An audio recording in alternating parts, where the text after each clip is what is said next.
Hi, how are you preparing for interesting discussions this week? First meeting with the PGA.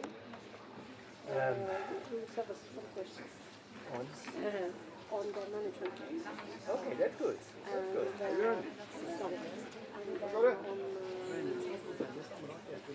We might also say that we have to give questions based on the practice meetings. Just for you to give Perfect. Thank you it's so much. not for you, is it? No, but it's good for me to know. Yeah, Thank you.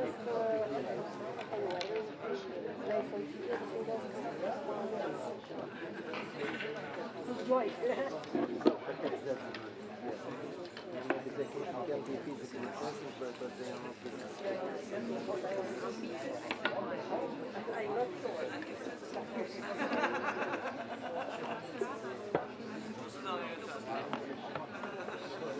Hello. Hi.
The report includes the draft resolution.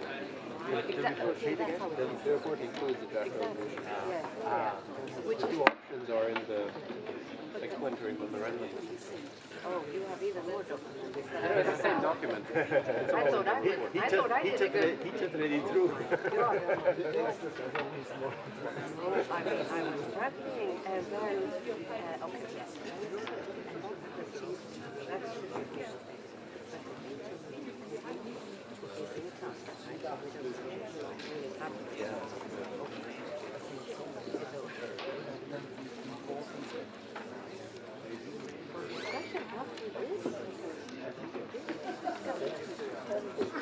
Because this ends in 4:30, and then the debate is probably going to be an hour.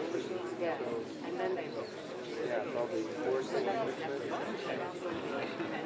Yeah, I mean, some amendments probably. That's what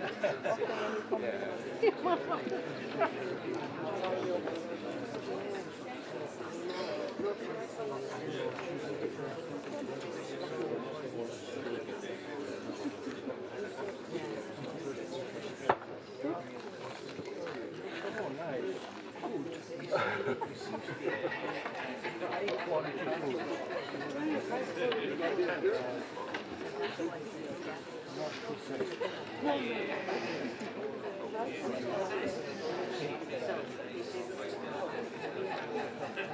realized it was going to mess things.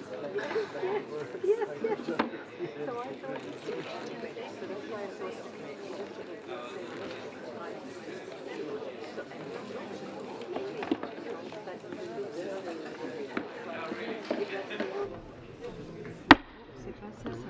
The sitting is open.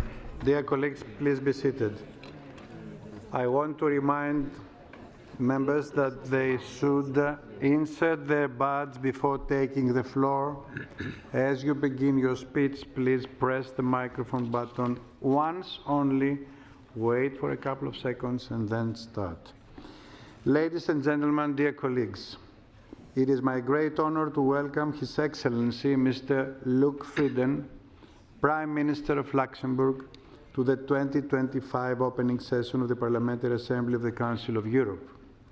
Dear Prime Minister, your extensive experience in governance, including many years as a minister, and your appointment as Prime Minister of Luxembourg in 2023 is a testament to your dedication to public service and leadership.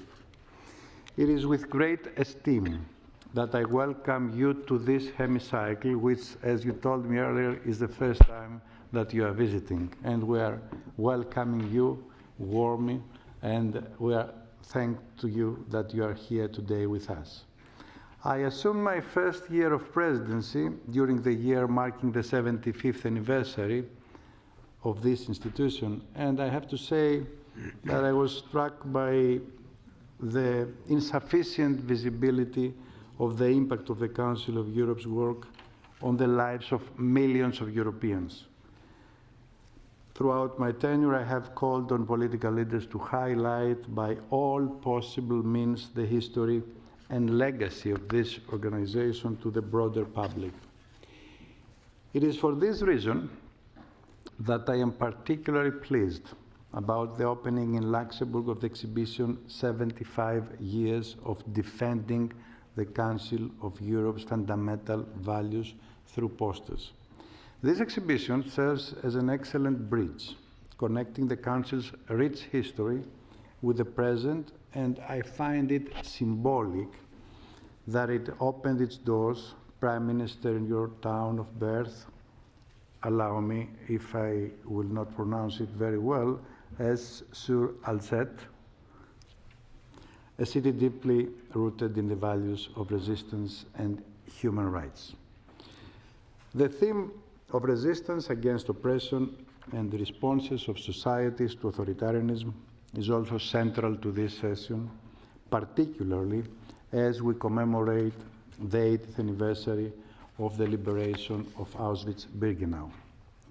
The participation of Luxembourg in these commemorative events, both here and in Poland, underscores Luxembourg's enduring commitment to memory, justice, and the fight against all forms of intolerance. These occasions serve as powerful reminders of why our organization exists. They highlight the enduring importance of the Council of Europe's founding principles, that peace and democratic security can only be achieved through justice, human rights, and international cooperation. It is imperative that every member state contributes to safeguarding the multilateral system established 75 years ago. Dear Prime Minister, we deeply appreciate Luxembourg's leadership, especially at a time when unity and cooperation are more critical than ever. We look forward to continuing our collaboration with you and your government to advance our shared goals, both during Luxembourg's presidency of the Committee of Ministers and beyond. Prime Minister, the floor is yours.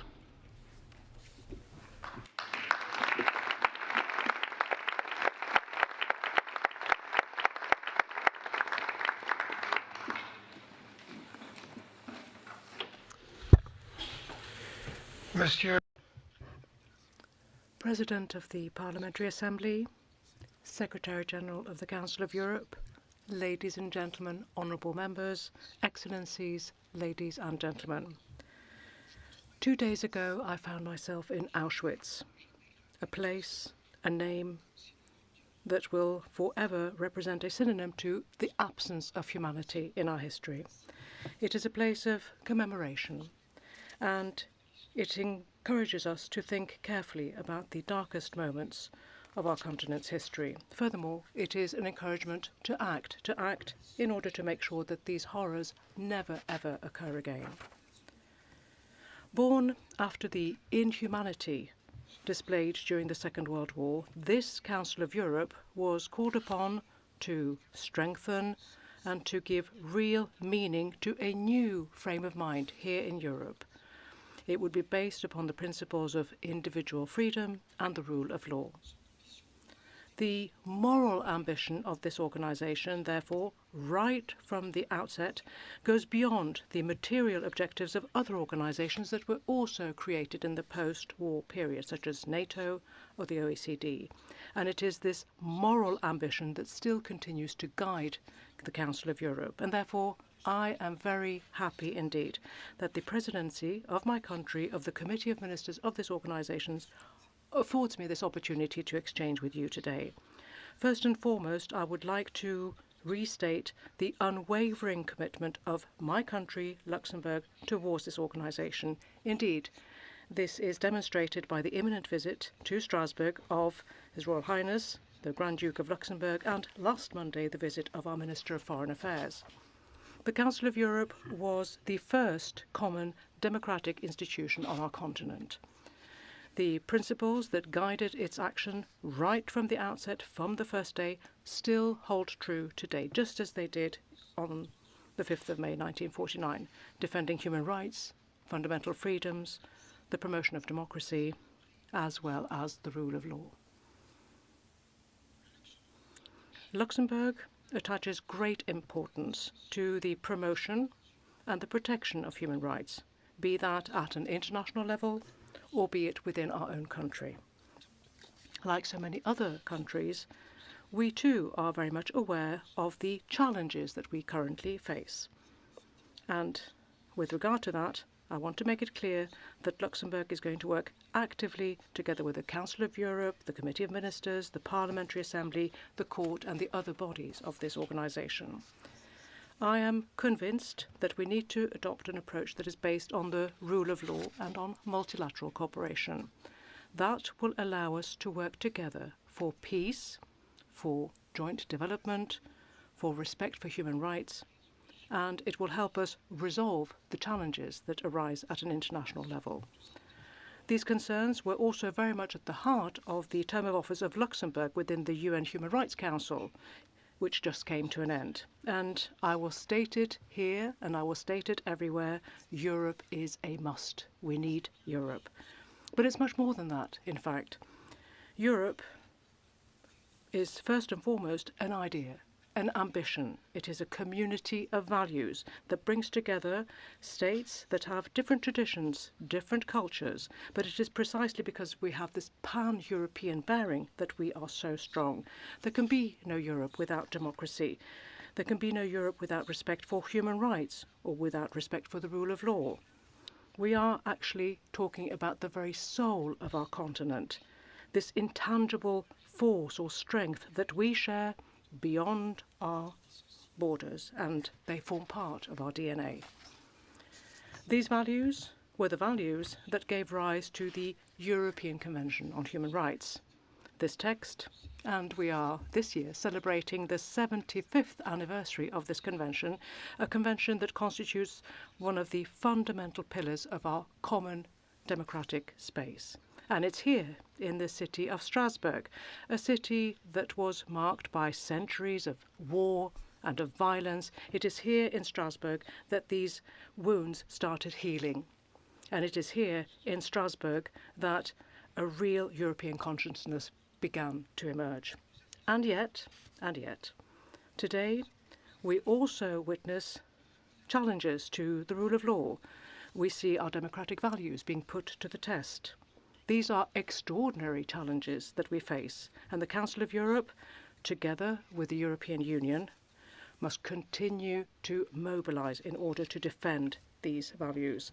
We must mobilise to defend our values, which are never acquired once and for all, but the respect for these fundamental values are a sine qua non for our member states and for our organisations. The Council of Europe and the European Union, for that very reason, are two organisations that are closely connected and they complement one another. Let us therefore continue to work hand in hand together to strengthen cohesion and unity amongst all Europeans, and let us do so in a framework and a partnership that is harmonious and based on respect.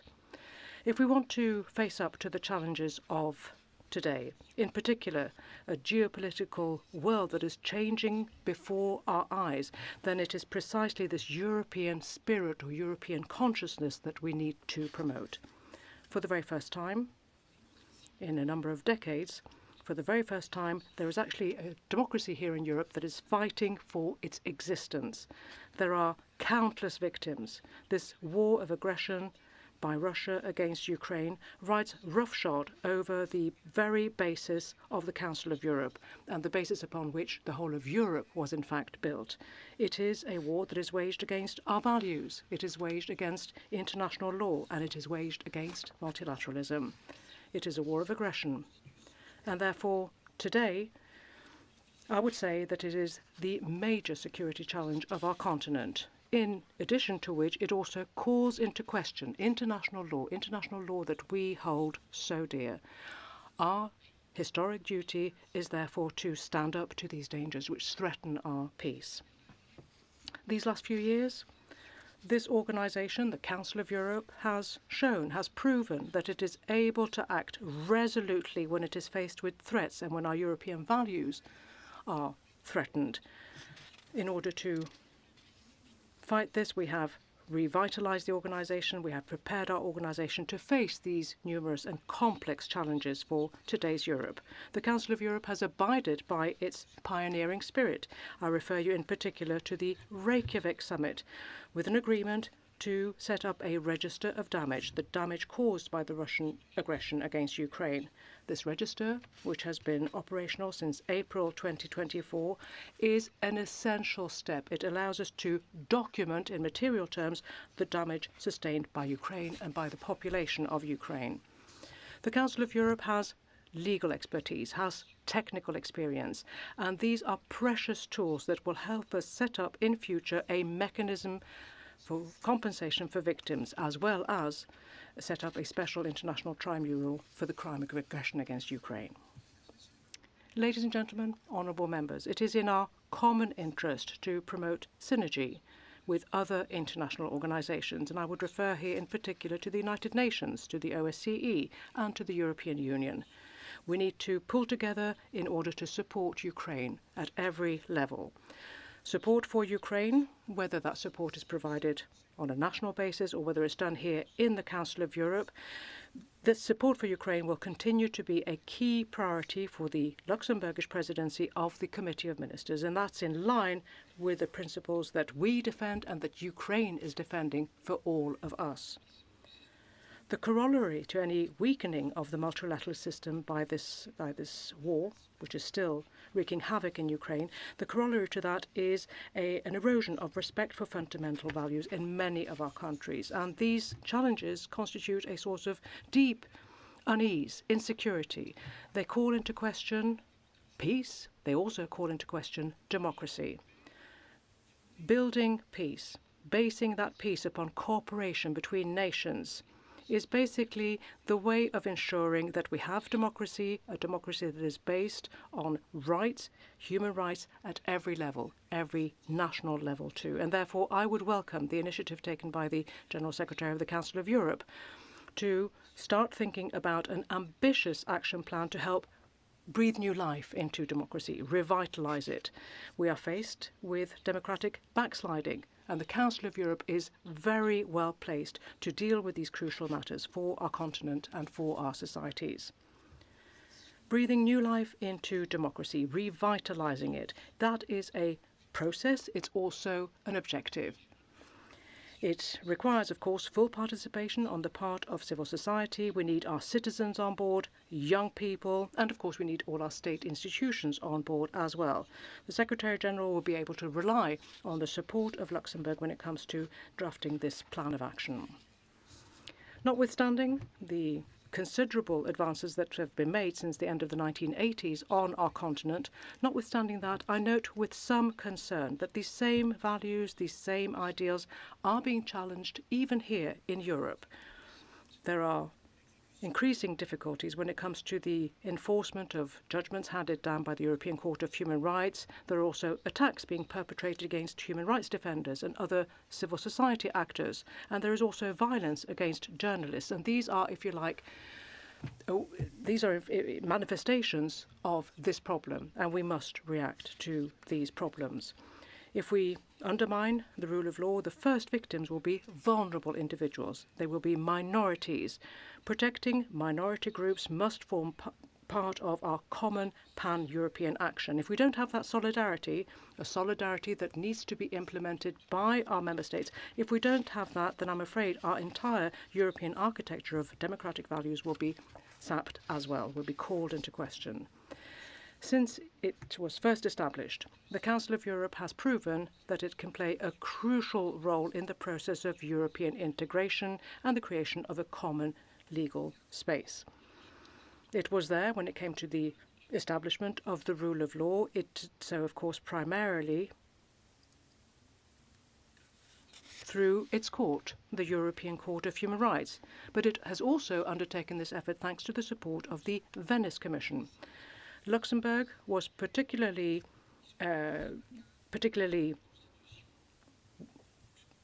welcoming of the expert report drawn up by the Venice Commission regarding our constitution, which came into effect in 2024. Through its decisions, the court, for its part, plays a crucial role when it comes to guaranteeing human rights throughout the European continent.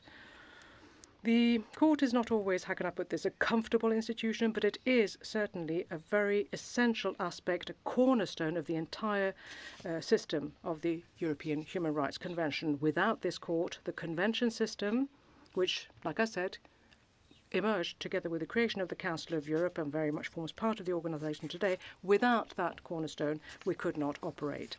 Over the course of the decades, the rulings of the court have had a real impact on our understanding of human rights, our understanding of fundamental rights here in Europe and also beyond Europe.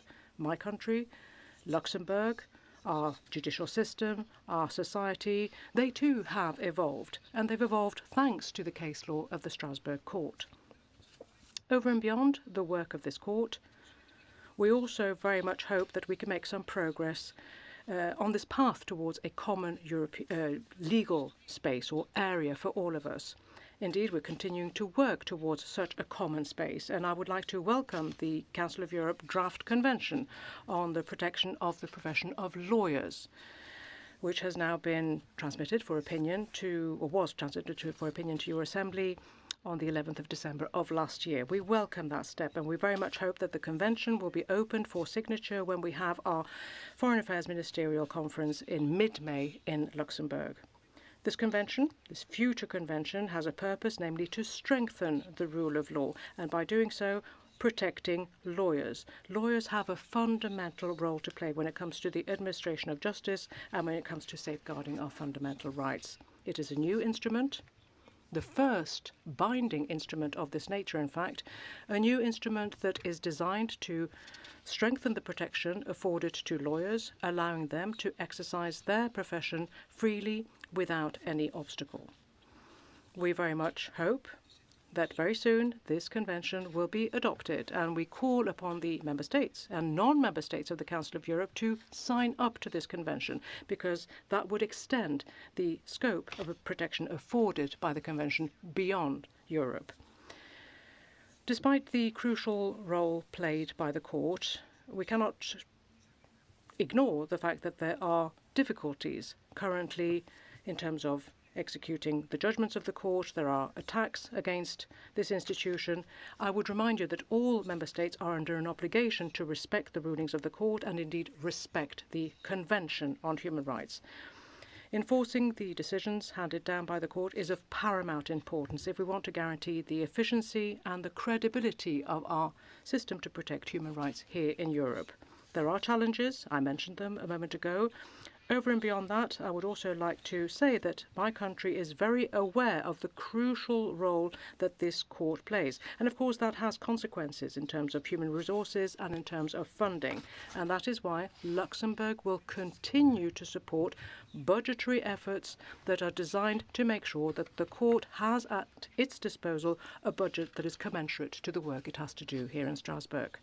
We, as Europeans, European men and women, we are also confronting other challenges: climate change, migratory movements, or indeed artificial intelligence and the challenges that arise as a consequence thereof. They're just some examples, and there are no easy answers. But there is one truth that I would like to remind you of, namely that countries who try to tackle this on their own will not achieve the result that you hope for. History has shown us that national solutions, or indeed nationalist solutions, are doomed to fail. They do not bring about peace, they do not bring about social progress or prosperity. However, together with institutions such as the Council of Europe, we will be able to meet these challenges, and we will be able to provide opportunities for today's world.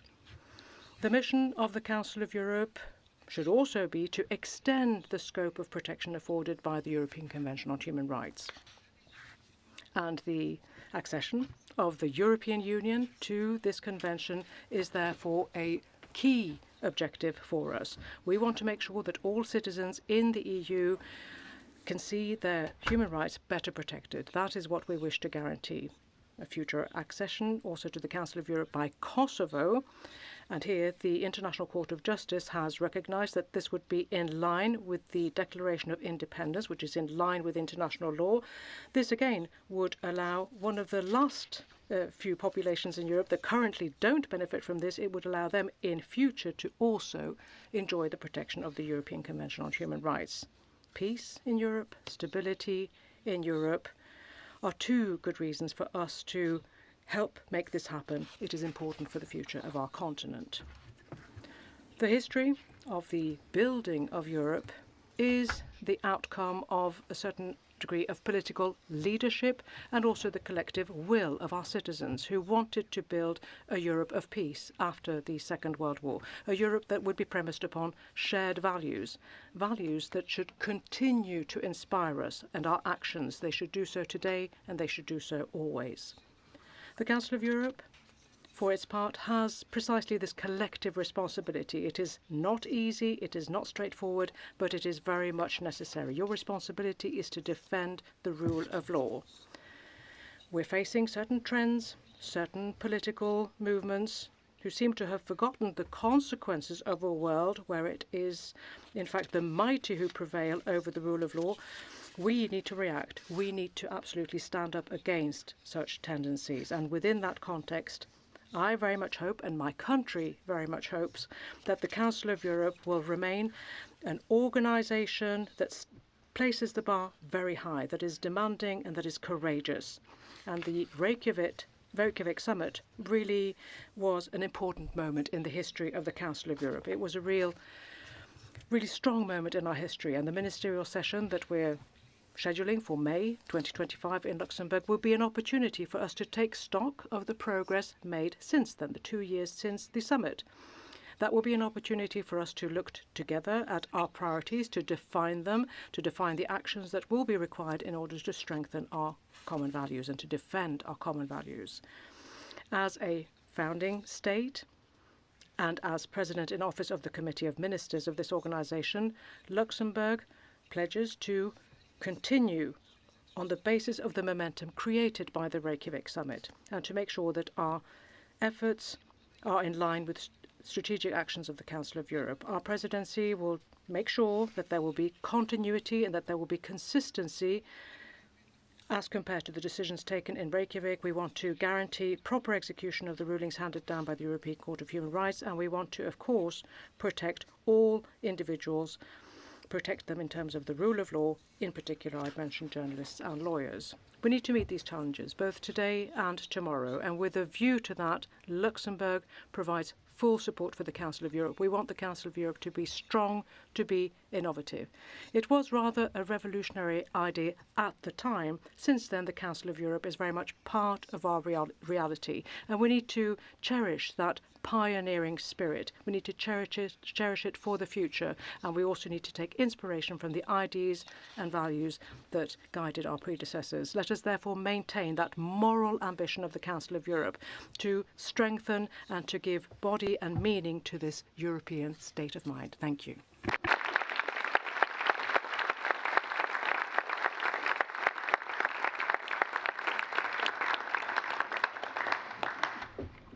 Thank you, Mr. Prime Minister. I will now give the floor to the representatives of the 5 political groups to ask some questions, and I would kindly ask you to respond if you wish, of course. I remind to my colleagues that questions must be limited to 30 seconds and no more. Colleagues should be asking questions and not making speeches. The first question comes from Mr. Ivan Ratsan on behalf of the Socialists. Mr. Frieden, dear colleagues, Luxembourg is statistically never in the average of EU, but almost always at the top. Such is the situation with foreign nationals as well. They comprise almost 50% of Luxembourg population. Similar is the number of people who work in Luxembourg but do not have the right to vote. How is this sustainable for Luxembourg? Can you elaborate what are the cultural and social effects of this situation? Also, can something like this be the solution for European population crisis, or is it unique for Luxembourg because of its relatively small size but very strong economy? Thank you. Thank you. Prime Minister, would you like to respond? Thank you very much for your question. Indeed, Luxembourg has the benefit of having many foreign citizens in Luxembourg, many of those coming from European countries. And like other European countries, only nationals have the right to vote in national elections. Foreigners, members of other countries, have the right to vote in local elections, which is very important because it's in the local communities where democracy is exercised at the first level. At the national level, we introduced something which is very important for trying to further include the foreign community into our society. And that is something, by the way, that I was able to introduce when I served as Minister of Justice some 20 years ago, and that is the principle of dual nationality. I have to say that many foreigners who came to Luxembourg have opted for this dual citizenship, thus keeping the nationality of their country of origin, yet adding the one of Luxembourg, and thereby acquiring also the right to vote. I think we need to continue to make every effort possible so that the living together, which has been so far quite successful in Luxembourg, continues. I think it's not only linked to the right to vote, it's much more than that. It's including them in many decisions, and that is what we try to do. By the way, I have to say that although the number of foreign nationals in Luxembourg is quite high in proportion to the total population, the coexistence, the living together, has been quite remarkable and positive in the past, and we will do everything possible under my term in office that remains like that. Thank you. Thank you, Prime Minister. I will give now the floor to Ingetska on behalf of the European People's Party. Thank you, President, and dear Prime Minister. Azerbaijan is a member of the Council of Europe, and for a year now, Azerbaijan has totally ignored the call from our Assembly to respect the principles of our organization. The number of political prisoners has increased, and the crackdown on civil society, media and other government critics continue to rise. As chair of the Committee of Ministers, what has Luxembourg done to encourage the Committee of Ministers to engage in dialogue with the authorities of Azerbaijan to make them respect their commitments to the Council of Europe and implement the rulings of the European Court of Human Rights. Thank you. Thank you, Ingrid. Prime Minister, would you like to respond?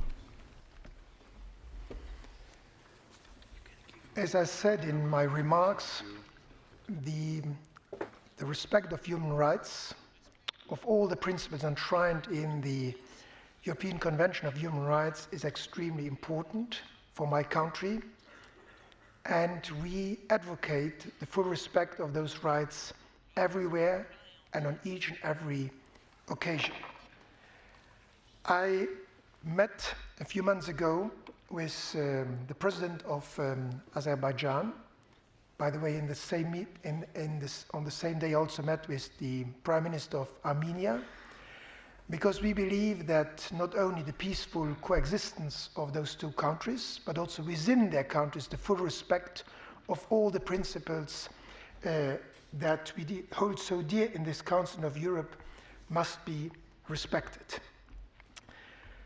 Azerbaijan has benefited from the support of the Council of Europe in its efforts to, since its independence some 25 years ago, to implement a number of reforms, and we will continue to encourage Azerbaijan to do so. I also believe, as a Prime Minister of Luxembourg, that one of the positive aspects of the Council of Europe is that we have a channel to talk to the representatives of such countries, including Azerbaijan, to exchange views with them, to show them what human rights mean and how we encourage them to implement them in their country. So I think it's a common task for the ministers, but also for the Assembly, to try to keep the channels open and to discuss this further with them. We are strongly in favor of a dialogue with the authorities of Azerbaijan, like of any other country, and to encourage them to respect all the principles enshrined in the constituting documents of the Council of Europe. That will be my task as Prime Minister, as will be the task of all the colleagues of my government, but I think also of the members of this Assembly. Thank you, Prime Minister. On behalf of the European Conservatives, I call now Mr. Attila Tilki.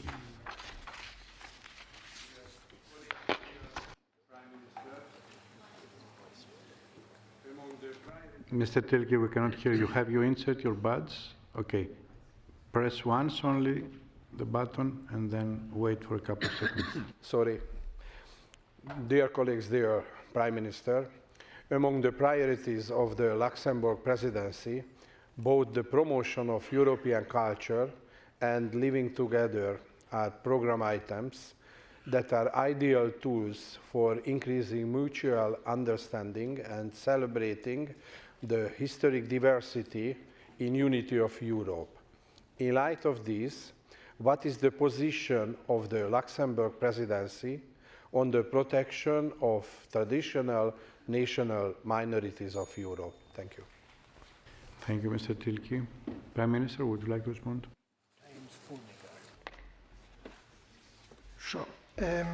Thank you for that question. I think that the protection of minorities is extremely important. It has been enshrined in a number of conventions of the Council of Europe, and to that extent, Luxembourg, like I hope all members of the Council of Europe, will continue to make sure that those rights are fully respected. I have to say that my country, Luxembourg, does not have national minorities, so it's something that from which we are not directly impacted in Luxembourg, but I think it's very important that the rights of all minorities, national minorities, all minorities are always fully respected. That's part of our fundamental values and how our democracies should function.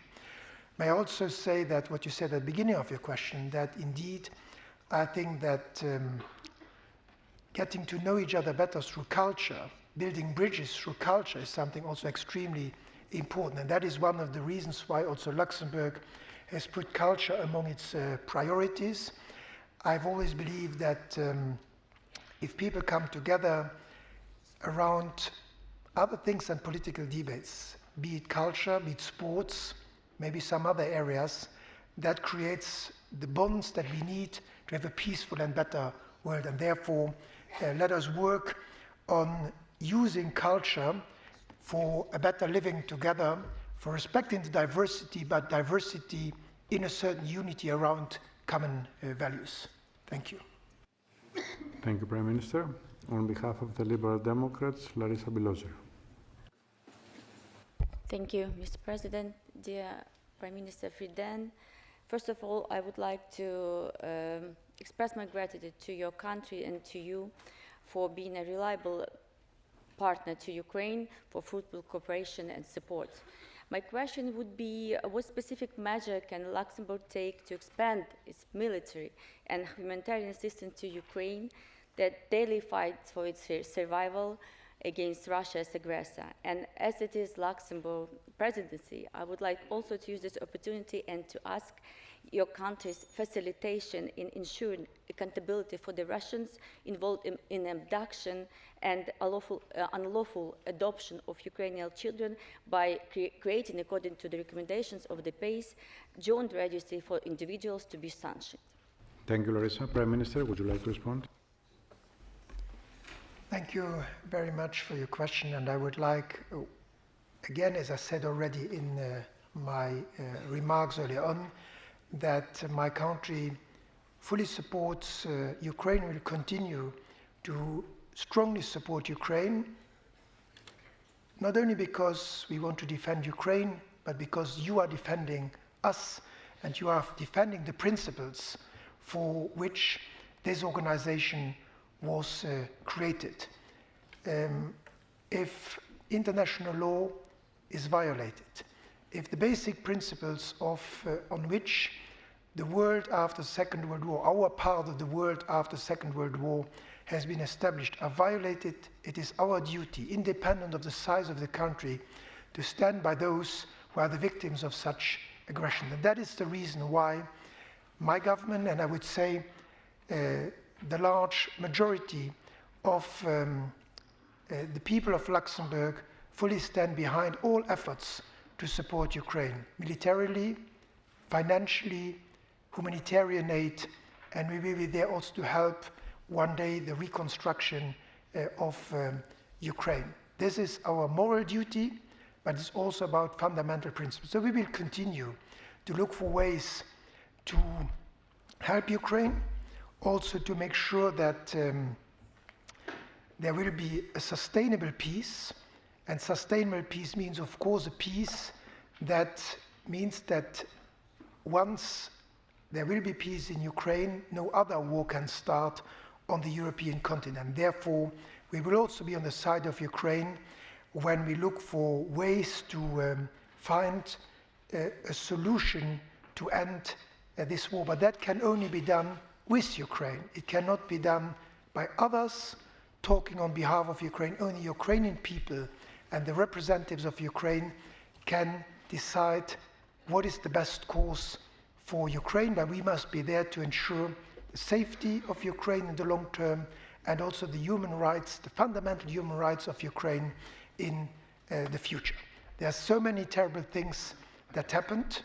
The violation of international law, there are crimes against humanity, there are material damages that were done, there were children adopted, and on all those issues I can assure you that my country and all organizations will help Ukraine to establish its sovereignty, but also to make sure that their crimes cannot go unanswered and that there will be courts and other instruments available to the Ukrainians to make sure that what happened cannot happen again and that justice will be done to the Ukrainian people. Thank you. Thank you, Prime Minister. On behalf of the United European Left, I call now Berdanes Dirk. Thank you, Mr. Chair. Mr. Prime Minister, the Committee of Ministers has been tasked with supervising the Court of Human Rights judgments and ensuring their enforcement. There are many cases still pending to be implemented by Turkey, such as Kavala case, Yüksekdağ, Demirtaş, and also Mr. Öcalan cases, which is the judgment of the court underlines the right to hope.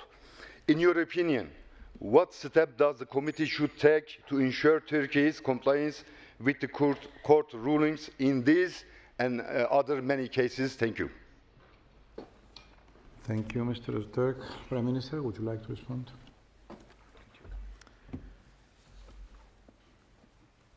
Thank you for that question. My country strongly believes in the rule of law and in international judicial institutions. That is why we have been a strong supporter of the European Court of Human Rights.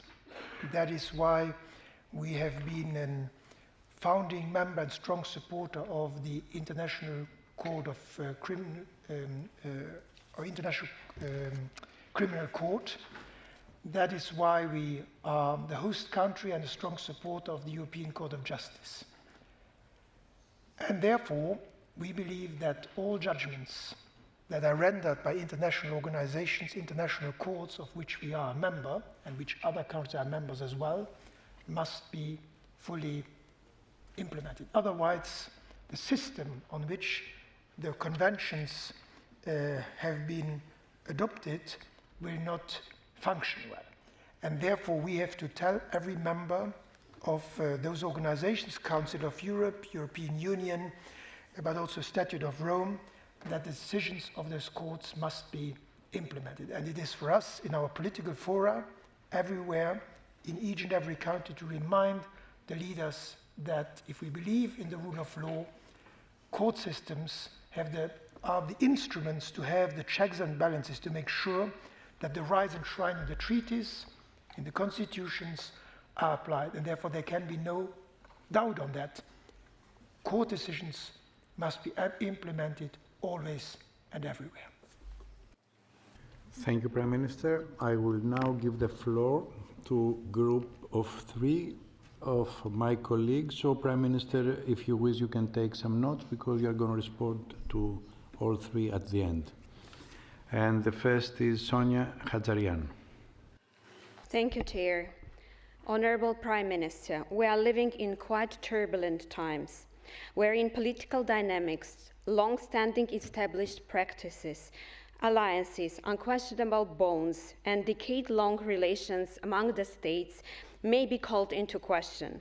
In this context, I would like to learn how you see the future of Euro-Atlantic cooperation, collaboration, or interaction.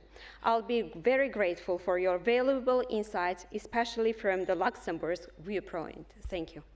Thank you, Sonia. Ricardo Carvalho is next. Thank you, Mr. President, Mr. Prime Minister. Warm regards from Portugal. It's an honor for the Portuguese delegation to have you here with us. As we all know, nowadays, one of the most important issues of the political debate in Europe is migration. Portugal is a country of migrants. More than 90,000 Portuguese live in Luxembourg, well integrated. Mr. Prime Minister, could you share with us your point of view on the challenge on migration in Europe? How can we learn from Luxembourg with its successful policy of migration? Thank you very much. Thank you, Ricardo. Bernard Sabella is next.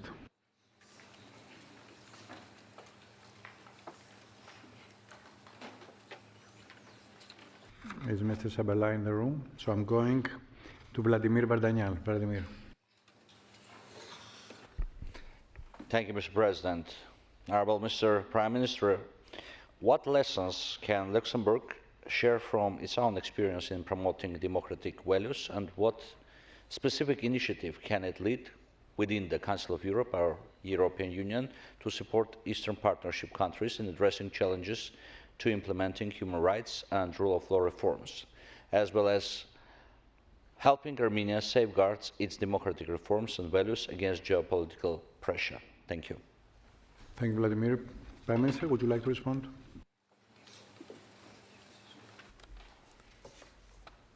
Thank you. These are, of course, very interesting and far-reaching questions, so I will try to summarize my thoughts on these questions. So first, starting with the question on the Euro-Atlantic relationship.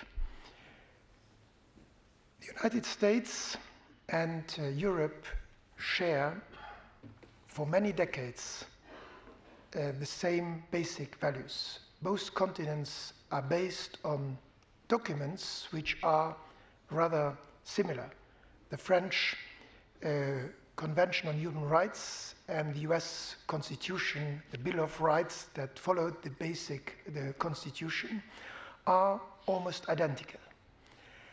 And I believe that history and those basic texts make out of us partners forever, independent on who at a certain moment governs either in Europe or in the United States. There is a fundamental bond there, which was strengthened, of course, by the huge actions that the United States took when they helped us liberating Europe in the Second World War. Without the United States, my country would not be what it is today, and we should never forget that.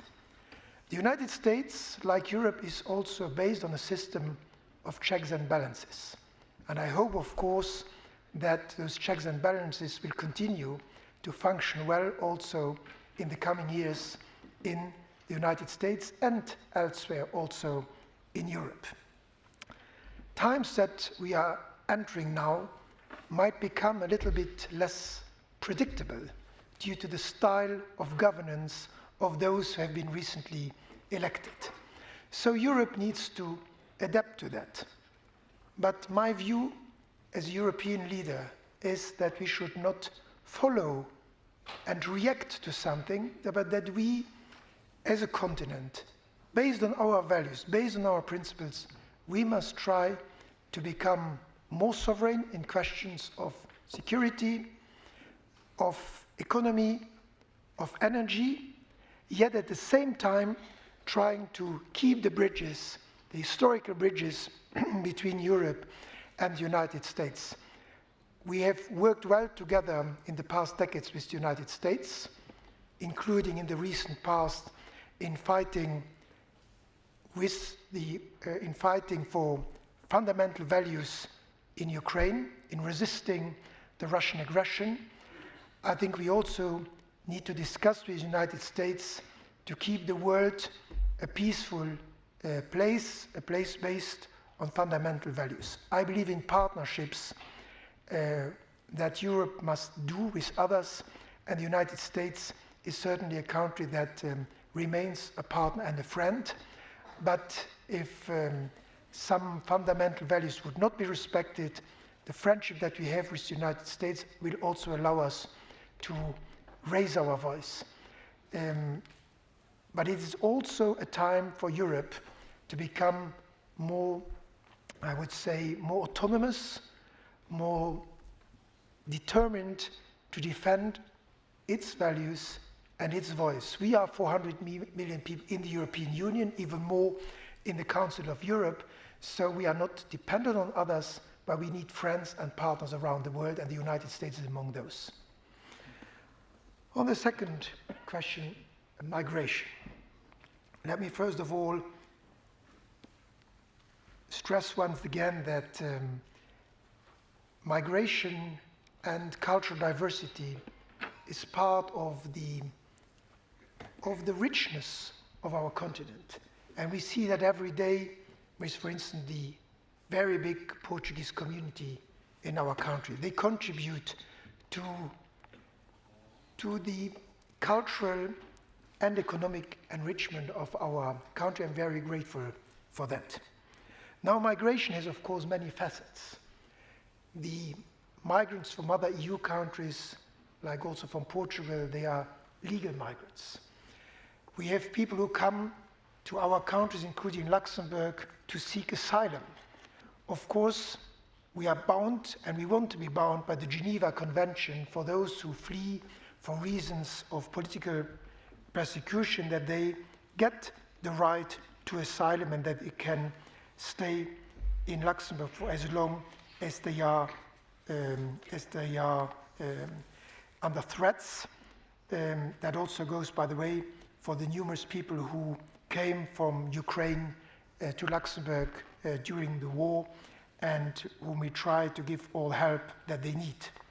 At the same time, migration is a challenge to our society. So therefore, my government believes that illegal migration must be fought, and that those who do not get the right to stay, either because they entered illegally or because they did not get the right to asylum, they must leave the country. Therefore, a return policy, which did not work very well in the past, is part of a comprehensive policy of migration. It is a policy that must be done by heart and reason. Heart helping those who are in need, but also reason making sure that society as a whole can function well. And therefore, part of migration is making sure that the integration works well. And integration needs education, programs, sports, culture, but also making sure that the number of people who are coming are in numbers that allow a successful integration in society, in the economy, and that is something where Europe needs to get its act in order. I think positive steps have been taken recently within the European Union, and that is something that we need to continue to do all together. It's one of those policies also where no country can do its own policy, but we have to do it together with our neighbors and friends on the European continent. Finally, on the question on democratic values, let me say that this is at the heart of what we have been discussing all afternoon. How can we make sure that our democracies work, that human rights are respected?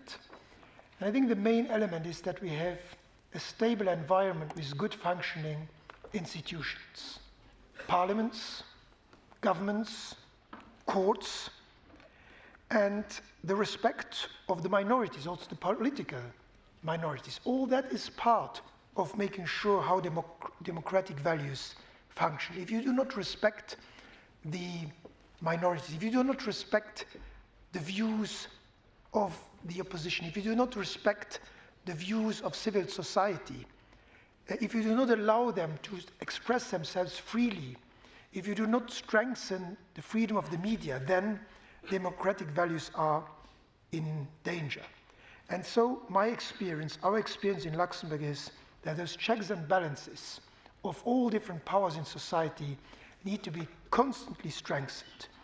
And therefore I would not limit my remarks to Eastern Europe or the Eastern neighborhood. This is true even in some European countries, where we've seen recent trends where where challenges to democracy have been done, and those worries me as a Prime Minister of a European country a lot. So we will fight for democratic values. I appreciate the action plans for individual countries that have been set up within the Council of Europe. I think these are good steps, but all of us should make through dialogue, constantly reminding us what democracy means, what we are fighting for, and to talk about that here and outside of this building. And let me conclude by what I said at the beginning of my remarks. I said I was in Auschwitz 2 days ago, and while sitting there, I was always wondering how was that possible. In Auschwitz alone, 1.1 million people were murdered, and many more, Jews, most of them, and many more in other concentration camps. And I said to myself, how is this possible?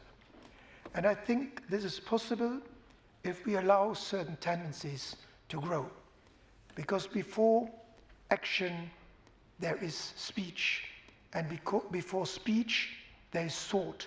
And therefore, let us all together fight against that thinking that otherwise may lead again to such horrific things than those who happened in the Second World War, and that would be the end of our civilization. So let us be optimistic, but let us fight for the values that are the very basis of the Council of Europe. Thank you. Thank you, Prime Minister. I have in my list 2 more questions, and according to the program, less than 5 minutes. If you agree, I can go on with these 2 questions, and I will kindly ask you to reply. Gerardo Giovannoli. Grazie. Thank you, Prime Minister, for your address. Thank you, too, for your answers. I would like to wish you all the best for the 6 months of the presidency on behalf of San Marino. President Trump announced the end of the Green New Deal by saying, drill, baby, drill. In the face of the United States, China, India, the European Union finds itself in a difficult situation, reducing its greenhouse gases by 50% compared to the 1919 level. Moreover, as we know, CO2 emissions don't know national borders. We can't see this challenge just in terms of reducing consumption. In what way can Luxembourg, which I think has been committed and efficient on this field, can Council of Europe member states continue to lead the fight against global heating and hope to win it?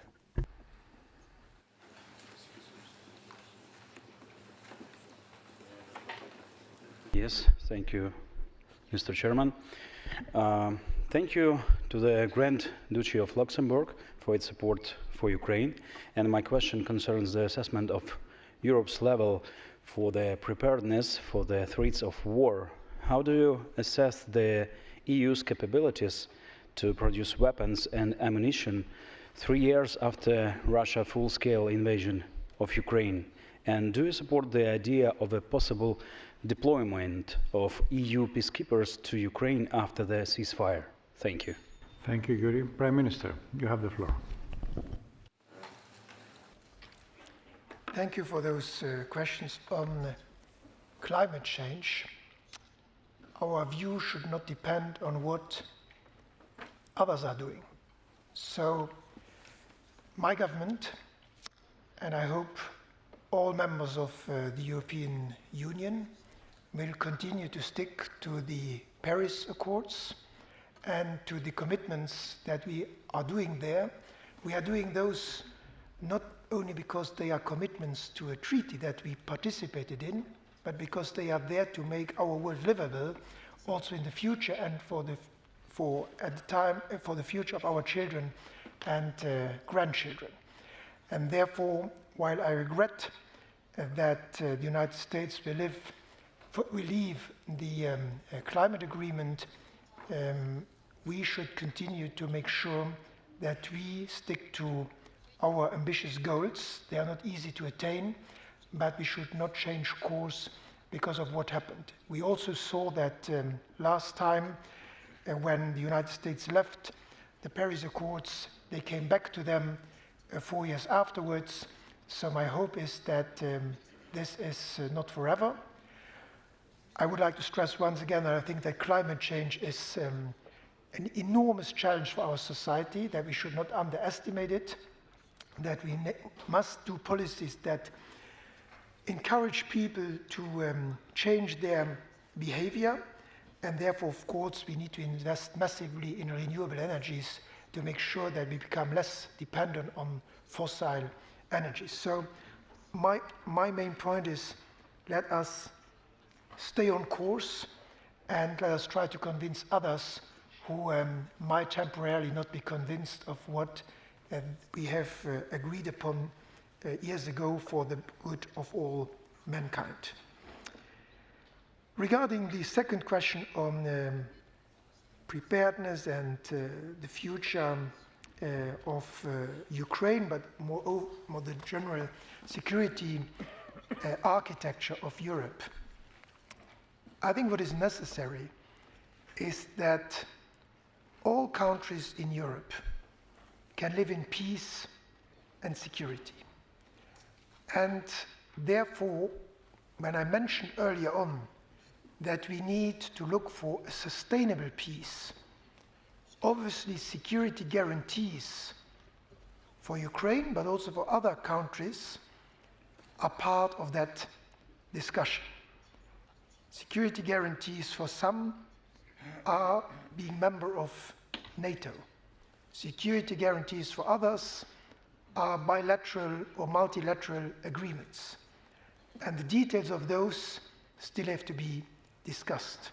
We started those discussions with the President of Ukraine quite recently, but they are at the very beginning, and there are no easy solutions to this, but they must be part of a broader package of things to make sure that once this terrible war of aggression by Russia on Ukraine finishes, we can live in a world once again of peace. We had believed at the end of the Second World War, at the end of the Cold War, that peace would be there forever. Unfortunately, that is not true. So we need to invest more in defense, we need to help each other, and we must make sure, by all means, including where necessary military means, that peace and stability on our continent can be guaranteed for the long term. And we, as a country, will take part in that effort together with our neighbors and friends in Europe. Thank you. So, dear Prime Minister of Luxembourg, I want to thank you for accepting my invitation to address the Assembly during the presidency that your country holds at the Committee of Ministers, and of course for accepting to respond to the questions that my colleagues said to you. Thank you once again.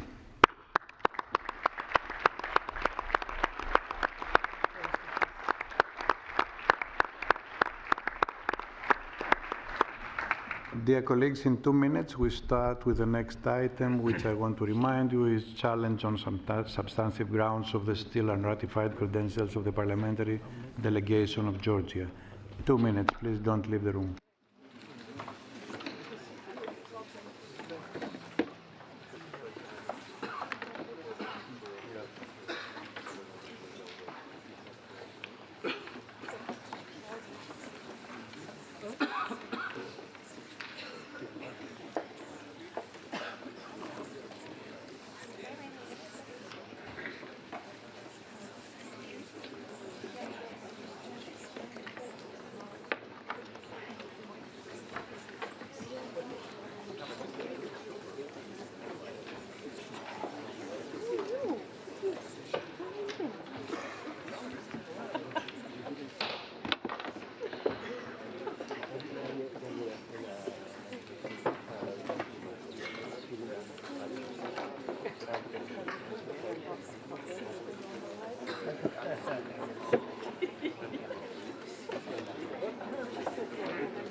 I mean, 40 years ago. You're kidding yourself. Yes. Yeah. Oh, yeah.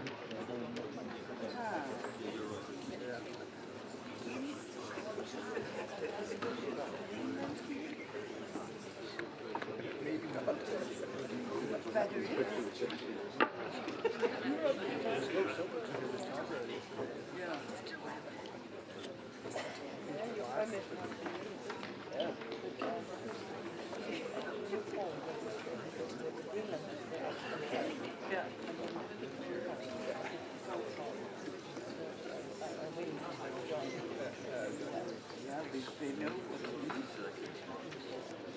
Yeah, but I mean, they will never. He is not interested in opinion polls.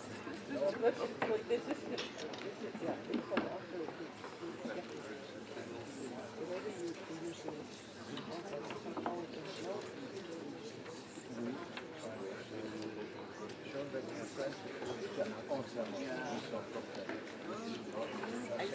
saw something funny. Translates our neighbors. I went to the radio station to become Spanish. So I was like, there is a quote.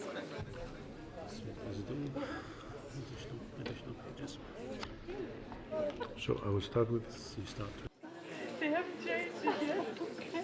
Maybe they will when the next ambassador comes. I know that you will.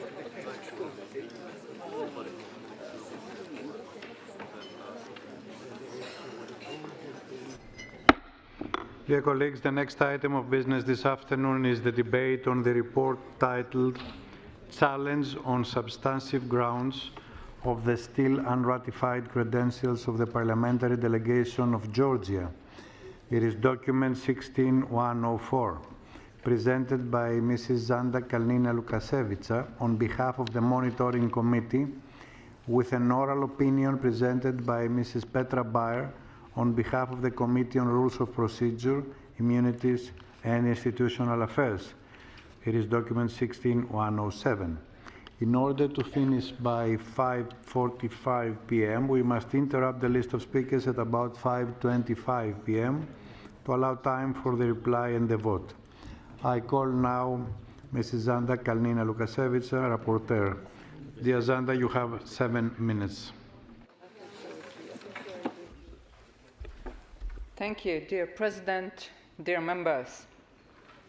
During the June session, when I spoke on behalf of the committee at the end of the urgent debate on the developments in Georgia, I mentioned how sad it was to be discussing democratic backsliding in a country that only a few years before was seen as moving rapidly towards post-monitoring.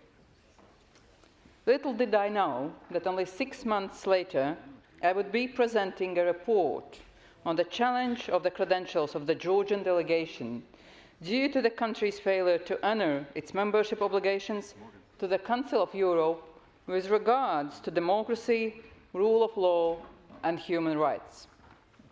The developments in Georgia since the October 26 elections, as well as the manner in which those elections were conducted, clearly show that the Assembly's call to reverse the democratic backsliding were not heeded, but that, in the contrary, democratic backsliding continued to accelerate with unprecedented speed.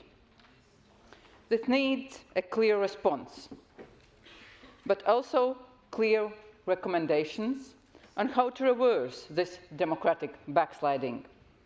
The suspension of the European Union accession process by the ruling majority, contrary to its election promises, and the subsequent brutal use of force against demonstrators, in violation of the right to freedom of assembly, and the crackdown on the opposition and civil society, have resulted in deep social crisis and a complete lack of trust and legitimacy of the political institutions in the country. The social contract between the citizens and those that govern was broken. This is clear from the daily protests in Tbilisi and many other cities in Georgia, which are largely society-driven and spontaneous. No solutions for this crisis can therefore be found without involving those social actors and civil society. In a democratic society that is faced with such a deep social crisis, when the social contract between those that govern and society is broken, the adequate response is to refer the matter back to its citizens through democratic new elections. However, it is clear that elections organized in the same conditions as the last elections, without addressing the serious shortcomings and deficiencies noted in the Assembly's election observation report, will not lead to democratic elections or resolve the social crisis. I have therefore called for the authorities to immediately initiate an inclusive process involving all stakeholders and social actors and civil society to urgently address these deficiencies and shortcomings and to create an electoral environment that is conducive to genuinely democratic new elections to be announced in the coming months. However, it is clear that such a process cannot start under the current conditions of police brutality and human rights abuses, of abuse of arrest and criminal procedures to retaliate against protesters, journalists and civic leaders, and under conditions of crackdown of opposition and civil society. Dear colleagues, we have called on these practices to be ended immediately, abuses effectively investigated, and political prisoners released. The draft resolution before you tries to give the response as well as clear indications how the democratic backsliding can be reversed. Writing this report was not an easy task, but it represents an analysis and a solution to which I hope all the political groups can agree. The committee has worked out and underlined clear conditions that have to be met by Georgia till next session in April. At this moment, the committee proposes to ratify the credentials of the Georgian delegation, but with these conditions and with clear deadlines, while suspending several rights of the members of the delegation as a sign of our condemnation of these police brutality and other human rights abuses, which so far have not been addressed by the authorities. If these conditions, which are essential to resolving the current political crisis and reversing the country's democratic backsliding, are not fulfilled, the Assembly will have no choice but to reconsider the credentials of the Georgian delegation in its April 2025 part session. We all sincerely hope that this will not be necessary, and we do urge the Georgian authorities to address these urgent recommendations, to reverse the democratic backsliding, and to listen to what its own citizens are asking and aspiring to. I thank you, the committee, for the cooperation in preparing this report, and I ask the Assembly to support it. Thank you. Thank you, Zanda. I call now Mrs. Petra Bayer, Rapporteur of the Committee on Rules of Procedure, Immunities and International Affairs, to present the committee's opinion. Dear Petra, you have 3 minutes. Thank you very much, dear Theodoros. In any substantive challenge to credentials, the role of our Rules Committee is to consider whether the correct procedure have been followed with the rules, and to consider whether the proposal in the draft resolution complies with the rules of procedure. So our report is not on content, but just on procedure. The proposal in the report and draft resolution of the Monitoring Committee is for the Assembly to ratify the credentials of the Georgian delegation, together with depriving or suspending the exercise of some rights of participation or representation of members of the Georgian delegation in the activities of the Assembly, and whilst requiring the implementation of a number of actions. The proposal is compatible with the possible opinions envisaged by Rule 10 of the Rules of Procedure, and the proposal therefore meets the requirement of the rules. However, given the partial delegation, it is evident that specific efforts will be needed to seek to address the lack of genuine political pluralism in the current Georgian delegation, which poses difficulties for the effective operation of the Assembly. In my opinion, I therefore note that this matter could benefit from further consideration, having regard to the importance of genuine political pluralism, and thus of hearing from a plurality of different voices within a democracy.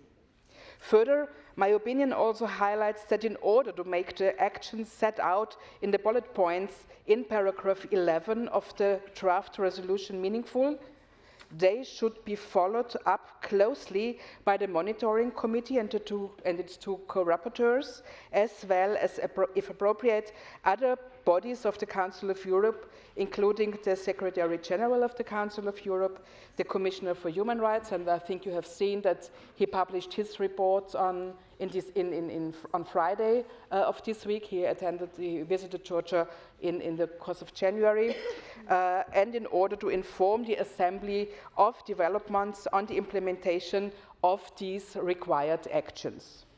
I also note that in order to help the work of the Assembly in following up on these actions, it would be appropriate for the monitoring committee to prepare a report on the implementation of the requirements set out in the draft resolution in time for the April session. Thank you very much. Thank you, Petra. We'll go on now with the speakers on behalf of political groups, and I call Mr. Frank Swabe, the leader of Socialists, Greens and Democrats. Mr. President, dear Petra, dear Sander, thank you very much for your work, and especially I want to thank really Sander for this excellent work, what makes it possible that we will show great unity in this assembly today. Dear acting authorities in Georgia, the Council of Europe is the oldest multilateral organization in Europe, and the Council of Europe has one main task, and the main task is to support countries on the way to more democracy, to more human rights, and to more rule of law. And I really want to thank the co-rapporteurs Edith Estrella and Claude Kern as well for the excellent work they did and they do to bring Georgia on this right way. But Georgia is going the other way around. It's going in the totally wrong direction, and this is a message from today. It's going in the way of less democratic standards, of less respect of human rights, of less respect of the rule of law, and the respect of an independent judiciary. Let's say it's less Europe, what we see. And this is the reason why we are here, why we are discussing it. It's not the accusation of double standards and special treatments. The truth is we discuss in this way because we don't know how we deal with such countries in the future. They are going into the wrong direction because this organization is prepared to go in the right direction. And because of this we are here, to give the very, very last warning. We are not just concerned, like in a lot of reports. We are prepared to take action, and we take already actions today. And we will have a follow-up on all what we ask you in the report. We will come back in April for sure, 100% sure we will see us back in April here. I would call it a membership on probation, with limited rights, with strictly limited rights. We limit all the rights we can limit in this assembly. And we ask you to do something. Meanwhile, we ask you to stop the violence and to take those really responsible for who committed crimes at the state. We ask you to release those who are in prison for political reasons, and I want to mention especially Mzia Amoglobeli. I saw the video, and it's a really kind of joke. What is the accusation and what should be the punishment? We saw systematic, widespread manipulations in the elections. I myself and some colleagues here saw how people were paid, how they were urged to make pictures, how there was repression on voters. So the only way out of this crisis is to hold elections. And I want to add something.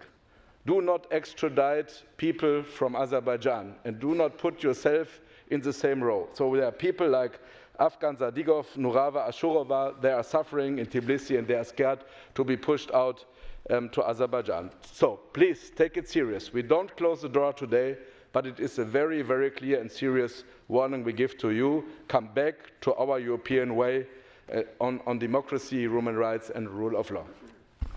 Thank you, Frank. On behalf of the EPP, Pablo Hispan, the leader of the group. Thank you, President. I want to begin congratulations Sanda Kalina, also the Secretary of the PACE, and Petra Bayer. The times were not easy, the political heat very high, the expectations extreme, and you followed the mandate of this institution, promote democracy, human rights, and always through the rule of law. We are living troubled times. The invasion of Ukraine is only one chapter in the struggle between the dark forces of the dictatorship and oppression and the bright forces of freedom and democracy. It's a global struggle, and some people have talked about a new Cold War. 75 years ago, one of the founding fathers of this institution talked about an iron curtain that was falling from Stettin in the Baltic to Trieste in the Adriatic. Today, in 2025, this curtain goes also across the Caucasus, and one of the countries that is on the edge is Georgia. The deterioration of the situation in Georgia has gone very fast. Today, Georgia lives in a nightmare regime, in a nightmare reality. This institution has followed this process with deep worry. Political persecution against political leaders of the opposition, attacks against the free media, laws that have been approved against the opinion of the Venice Commission only to weaken the opposition, attacks against the LGBT rights using the name of honorable institutions. In our times, we are seeing how a growth of hybrid dictatorships, non-democratic regimes that use democratic forms to blank their face. Georgia has had elections for a long time. But when there are direct threats from a foreign country like Russia to get the outcome that Putin will, those elections aren't free. When the government uses all tools to silence the democratic opposition, those elections are not free. When there are physical aggressions against political opponents, those elections are not free. That's what has happened in Georgia when the Georgian people went to the polls. And from those moments, the things have become worse. The attacks against the opposition has grown. The European path that the authorities promised during the campaign, also with the use of the European flag, has demonstrated a lie. A democracy never hit his people. A democracy never treats the opposition as enemies. A democratic political representative never speaks in the name of a state, as we have seen here, instead of their own political party. We have seen in a lot of cases in the history how a dictatorship can come through a vote. That happens in 1933 in Germany or happened in Venezuela in 1998. As I have said in the beginning, this institution is about freedom, democracy and rule of law. All the members commit with that principles and values. To be member of the Council of Europe is not mandatory. Perhaps one can ask about how many drones, tanks and bullets have the pace of the Council of Europe. We don't have, but we have deep principles, values and standards that matters a lot. That's why Georgia wants to be a member of the PACE. But being members matters a lot. Being members means that you respect the idea that the opposition has the same right to be government as you, that the opposition are not enemies. The opposition is the legitimate alternative that they need to have a broad space in the public sphere. All or nothing political situation, this is not a democracy. This is an authoritarian regime.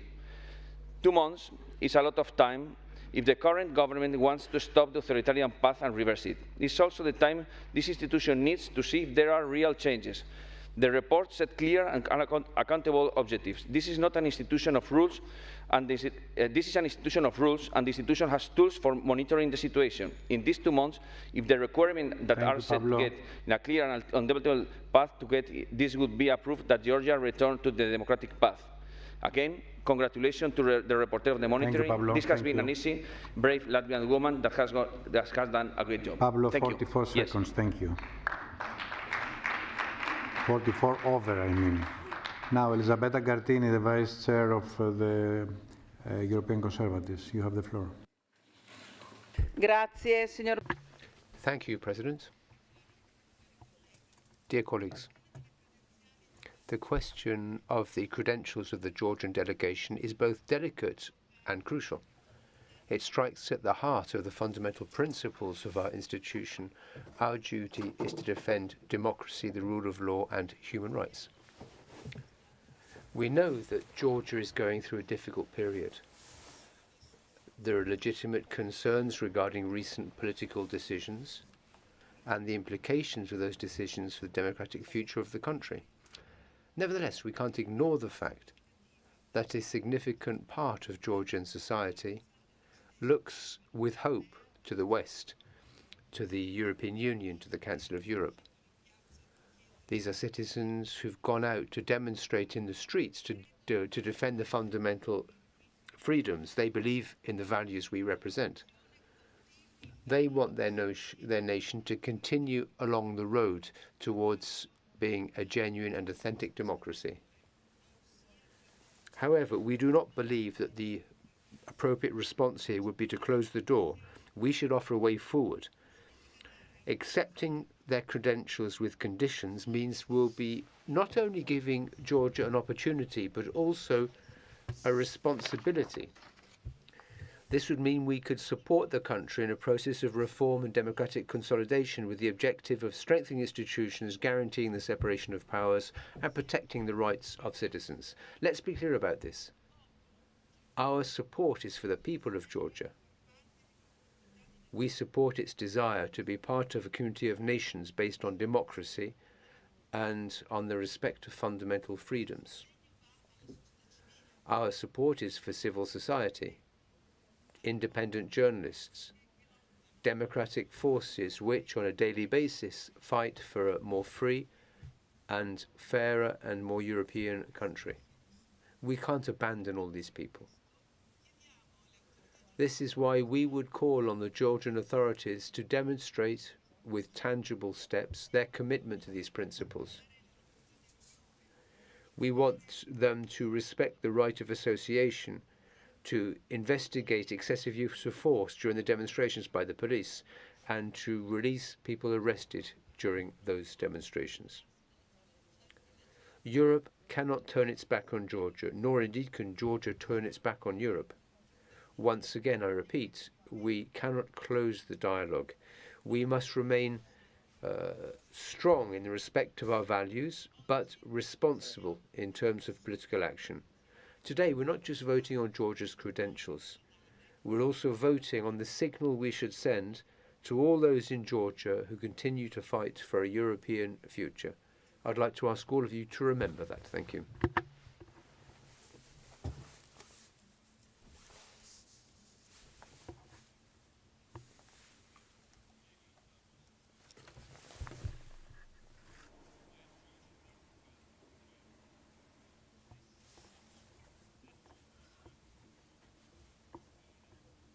In this very hemicycle upon Georgia's accession to the Council of Europe in 1999.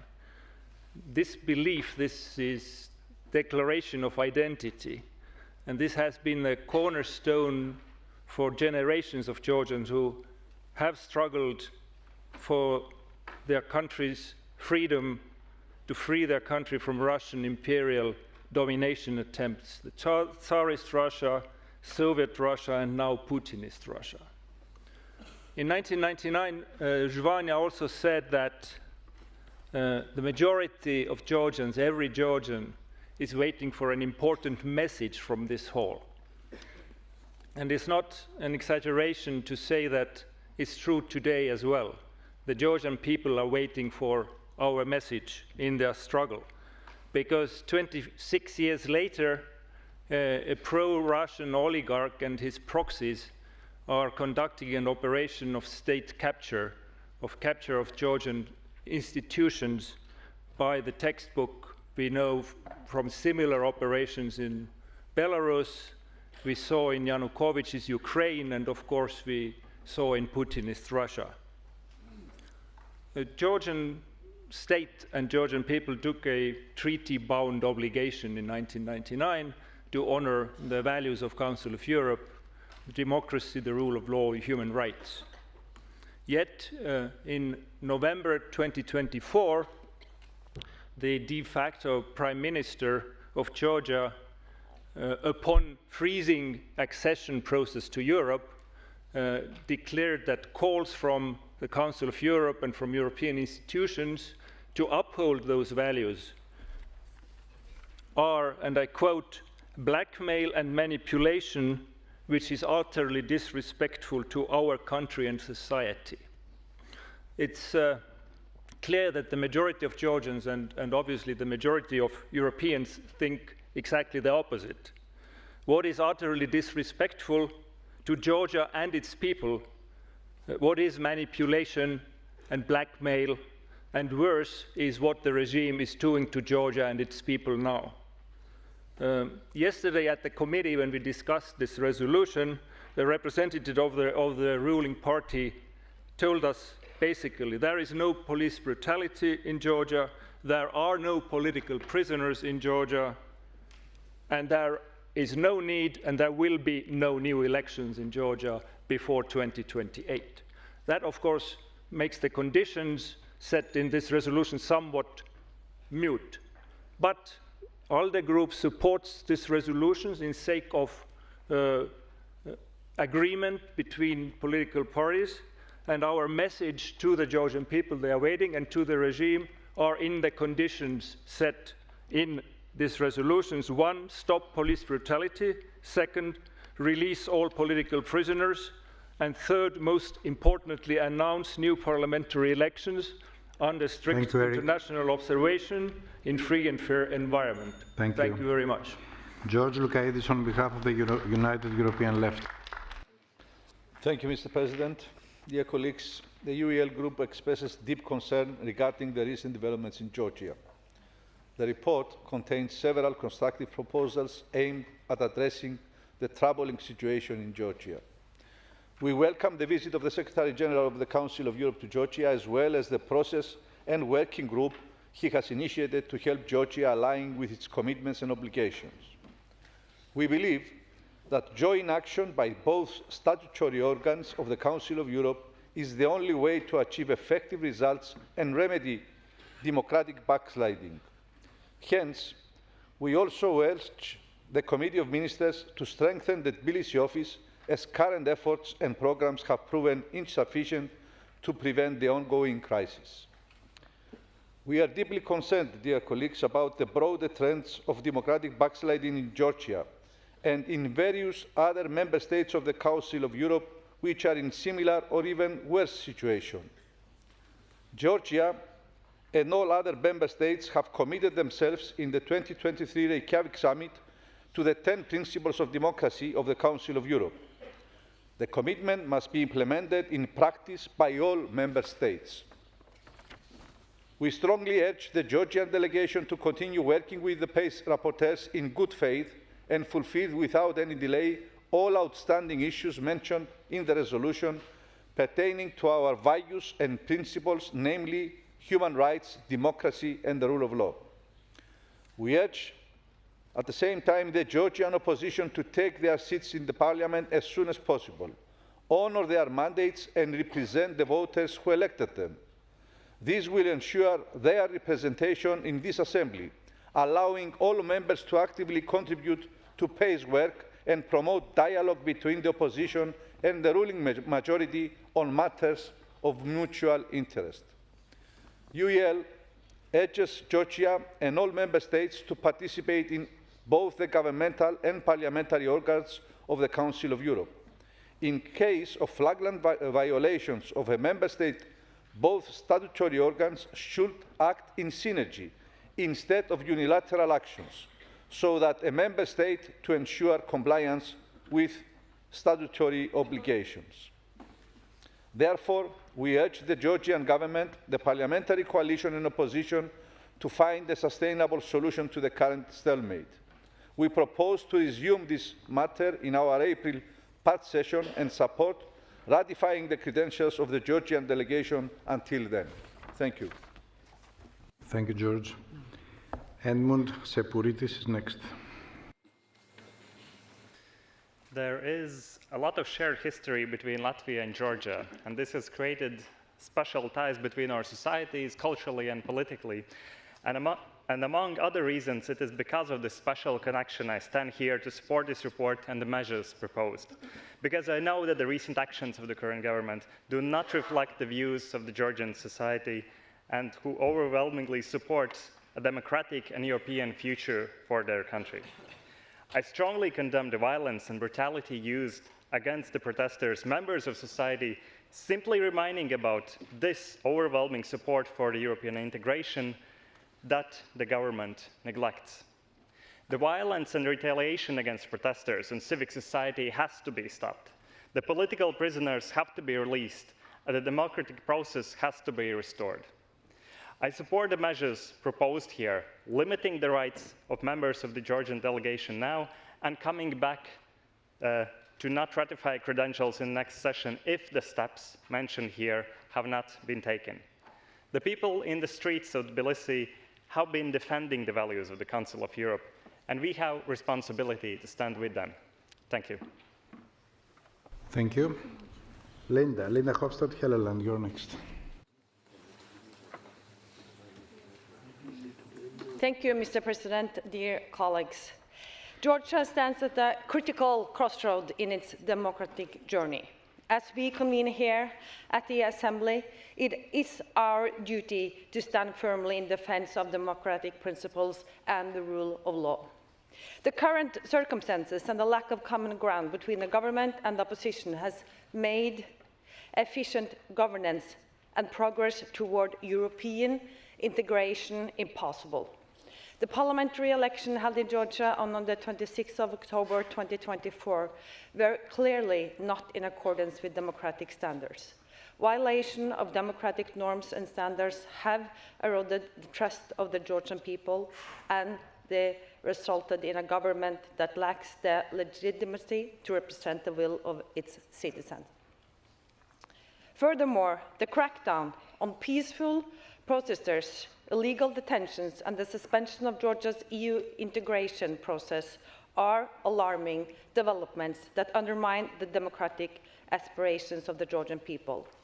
Mr. President, throughout 2024, this issue remained on our agenda. We consistently stated that we must send a strong message to Georgia that their actions are in clear violation of our standards.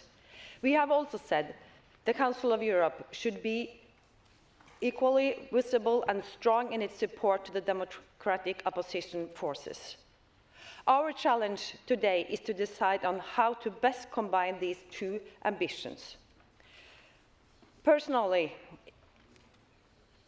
I believe that the right course of action for peace would have been to take decisive measures and not approve the credentials of Georgia's representatives. Approving the credentials can by many be understood as legitimizing a regime that has shown blatant disregard for democratic principles and human rights. Not approving these sends a clear message. However, I acknowledge the consideration of the monitoring committee and the conclusion to ratify the credentials temporarily and to conduct an overall reassessment of the situation in our April session. Therefore, I support a resolution with the proposed sanctions. That being said, I would like to underline the importance of new, truly democratic parliamentary elections, as I see this is the only way out of the democratic crisis in Georgia today. Thank you. Thank you, Lina. Givi Mekanandze is next.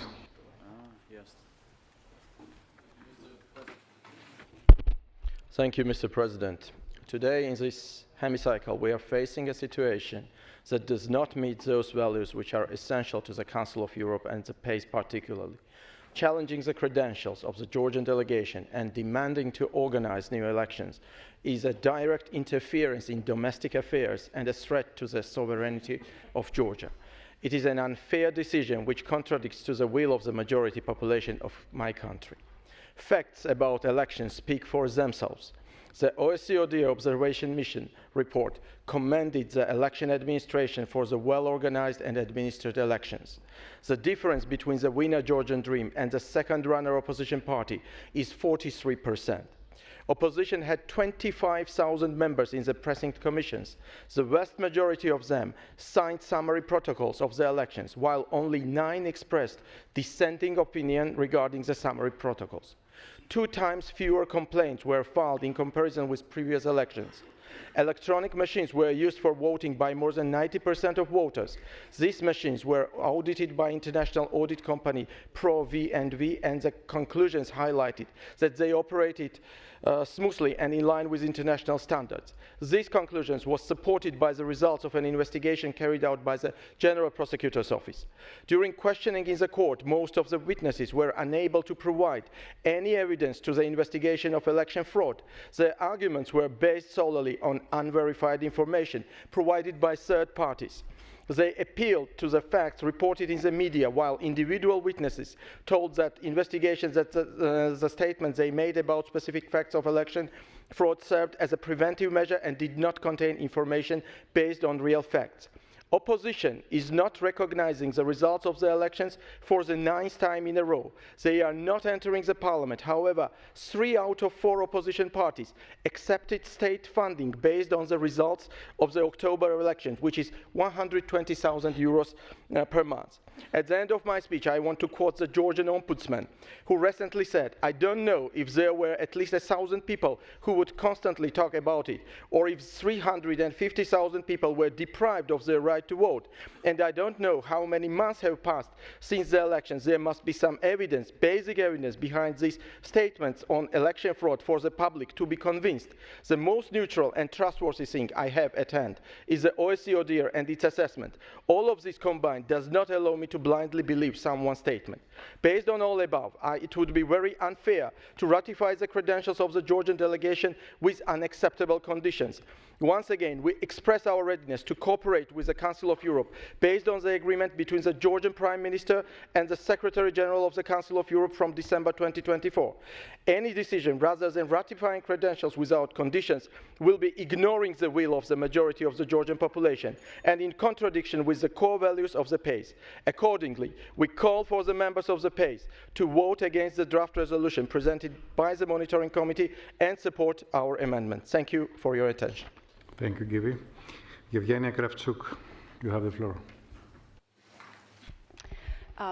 Thank you, Mr. President. Before I address the Assembly and our rapporteur Zanda, I would like to address the colleague who just spoke. The intruders to sovereignty and threat to sovereignty is what Russia does to you, what they did in 2008 when they occupied part of your territory and they want to hug you, to squeeze you and to return to Belarus. Dear Zanda, I'm thankful for this great work that you've done these days, and I think that we do have to be proud of the text that is coming. We could be more proud, but I think it is the way to show a strong signal, and that's the strong signal that we have to show to Georgian people. It's not even about the politicians. There were a lot of politicians, but we need to give a sign to Georgian people.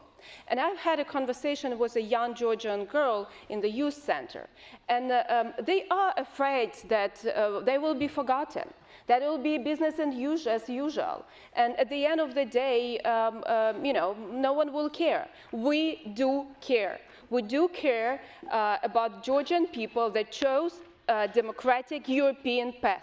When we say and talk about backsliding, I've seen it. I've seen it in my own country in 2013 when Yanukovych did a U-turn against the European integration. I've seen it. I've seen this protest, participated. And these arbitrary arrests, I've seen it. We did have it. We had journalists in jails. We had all of it. We had the brutality.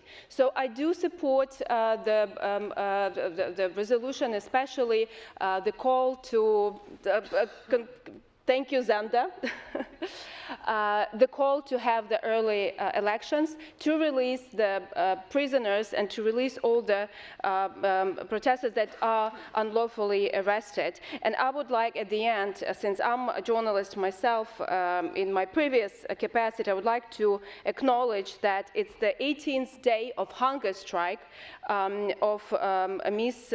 Sia Amagrobeli, who is the director of the Georgian media outlet Matubeli and Nezgareti, and she's facing 4 to 7 years in prison, and she's accused of slapping the police chief.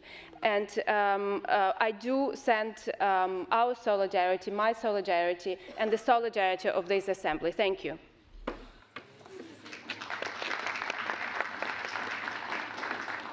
Thank you, Evgenia. Lord Don Twigg is next. President, I believe that this is a very important issue, and a decision to approve or not approve the delegation credentials from Georgia should not be taken lightly. These past days I've listened to arguments on both sides, and as a rule I'm a person who believes it's better that people are in rather than have them out. But having met representatives of Georgian opposition groups and also listened to the report from my colleague David Blencathra, who is an observer at the Georgian elections, I believe it is right to refuse to ratify the Georgian delegation credentials. We have very few powers in this assembly, but the one power we do have is to refuse to approve delegation. That, if we do that today, I believe that underpins our commitment to our founding principles, defending human rights, democracy and the rule of law. Georgian representatives speaking at the monitoring committee this week made it clear, no matter what we say in PACE, there will be no new elections, there will be no change. We've been told there are no political prisoners and no brutal assaults on those opposed to the government of Georgian Dream. What a name, Georgian Dream. For the people of Georgia, it's more like Georgian nightmare. President, their representatives have said there have been no violence against people. Look at these photographs. Smashed faces and broken bones. There has been violence against those who are opposed to the government in Georgia. A few hours ago, we were in this chamber, remembering the liberation of Auschwitz. And you, President, you said that this place was the temple of democracy, and I thoroughly endorse those remarks. Our General Secretary said, if impunity goes unpunished, it encourages the enemies of democracy.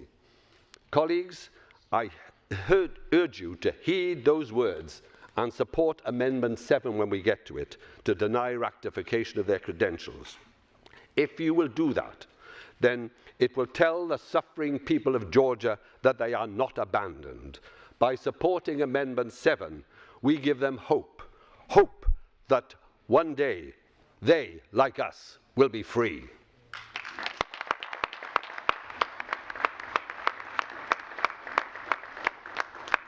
Thank you, Lord Tuig.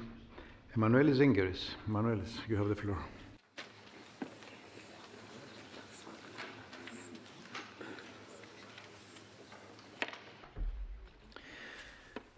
Dear President,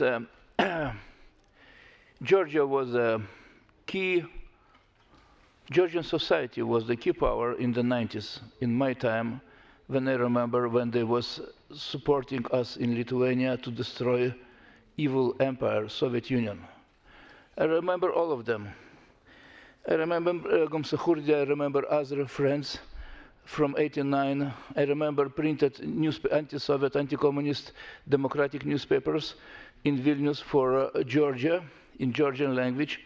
It was our common goal to destroy evil empire, to destroy the ruins of Joseph Stalin empire. So, all those years, Georgians were pending in the front of all Caucasian nations, trying to say that they will achieve the membership with European Union and NATO. So, and we trusted them. But everything started with not current elections, but everything started before. Before was the question not only from foreign agents, but what was the question from other elections. And I was the head of our Council of Europe delegation, and I saw how Georgian government, Georgian Dream, trying to stage those elections before current elections. So current elections, I can say you, I describe you in very simple way. What mean, I would like to ask dear friends from Georgian Dream, what mean those cameras, TV cameras from Georgian Dream in every poll station? Tell me please, what does mean next to box, next to a voting box to have TV camera? Means big brother watching you, especially on provincial sides, when the people are not so brave like in Tbilisi. Tell me about those TV cameras. All of us saw those TV cameras next to the boxes. So other things, about 20 recommendations from our assembly to withdraw the foreign agent law. Was your reaction? After years and years, we're trying to convince you not to have the same what you have in Russia now, the foreign agents law declaring NGO world like foreign agents. What does mean the answers from your side in our monitoring committee? I would like to declassify that your NGO society are politicized. What does mean politicized NGOs? They should be politicized and they should express their opinion in the normal Western democratic world. So from my point of view, I absolutely amazed. I would like to congratulate here on the balcony the opposition who no one member from those more like 70 not cross the red line and not enter the parliament. No one from opposition for party. I would like to congratulate the opposition who keep the old colors of Georgia from the 90s, trying to distance themselves from Soviet Joseph Stalin legacy. And I congratulate them. And I think we will be adopting our law who is saying that in such shape Georgian dream cannot be presented in our assembly. Thank you very much. I call now Tea Tsouloukiani to take the floor. Tea.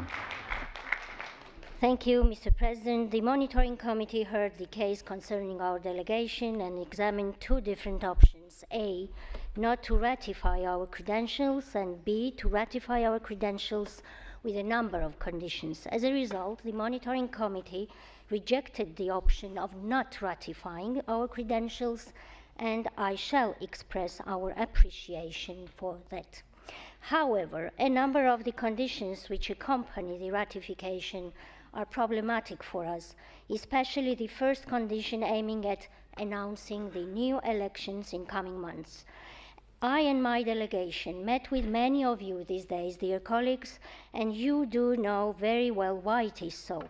Therefore, I urge you not to go for these extraordinary conditions, not to support the draft resolution and ratify our credentials with the condition to continue the normal way of work and already existing good cooperation with the Monitoring Committee rapporteurs of the Parliamentary Assembly and with the Secretary General of the Council of Europe in line of his recent visit to Georgia. Let me underline again, to whom it may concern in this Assembly, that the Georgian Dream government and its 1,100,000 voters stand for peace in Georgia and will not allow any destabilization of our country, the country which still continues to be occupied by Russia. Let me also reiterate that the Georgian Dream government, which has litigated and won 4 different interstate applications against Russia before the ECHR, cannot be validly said to be pro-Russian by anyone.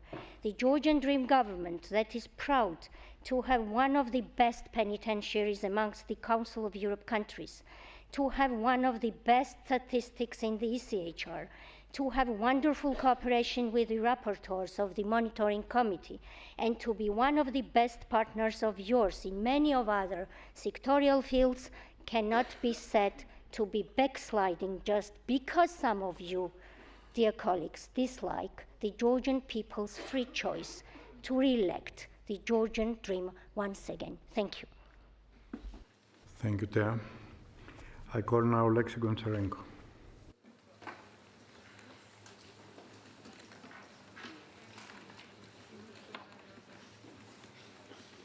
Dear colleagues, what is happening right now?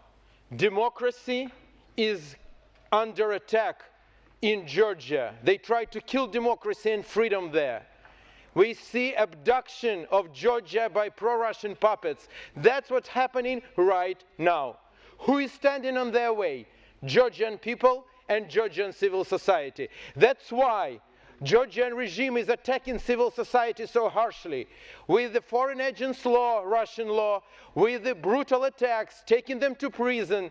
That's why they hate them so much. By the way, today is one more threat to civil society in Ukraine, Georgia, Belarusian democratic forces and so on. The American decision to stop financing projects by United States Agency on International Development. And I want to address President Trump, Secretary Rubio, at this moment, to help us to restore this financing for civil society of Ukraine, Georgia, Belarus, other countries, to continue humanitarian projects, building underground schools in Kharkiv, giving energy to Ukrainians who are under Russian attack, helping Ukrainian farmers to feed hundreds of millions of people throughout the world. We need this support. This money saves lives and freedom in the world. I believe you will make the right decision. But now I want to address Georgian people. Kartveli, your Ivanishvili regimes, his gang and himself are lying to you. They are saying to you that they are taking you to Europe. That's not true. Just watch. Europe is here. Everybody told. It's unacceptable what's happening in Georgia. It's not Europe. It's not democracy. It's not rule of law. They tell into you, we are protecting peace in Georgia. That's lie. No Ukraine, no other country in Europe wants Georgia to be in war. No one in the world. We want to see Georgia peaceful, prosperous, beautiful, like you should be. That's one more lie. But if Russians will come, and why Russian tanks are not in Tbilisi today? Because they are in Ukraine, and they can't go. They don't have enough forces to attack Georgia today. But if through hybrid occupation they will take Georgia, then they will take your children, like they did it, to Afghanistan, to attack Baltic states, other countries, and you know this. Don't let this to happen. This is the crucial moment. The democracy and freedom is under attack in Georgia. And I want to address to Georgian people. Dzirpaso mego brebo, dzirpaso dzmebo, agdzek Sakartvelo, iberdzali Sakartvelo. This is the moment. Sakartvelo, gaumarjos.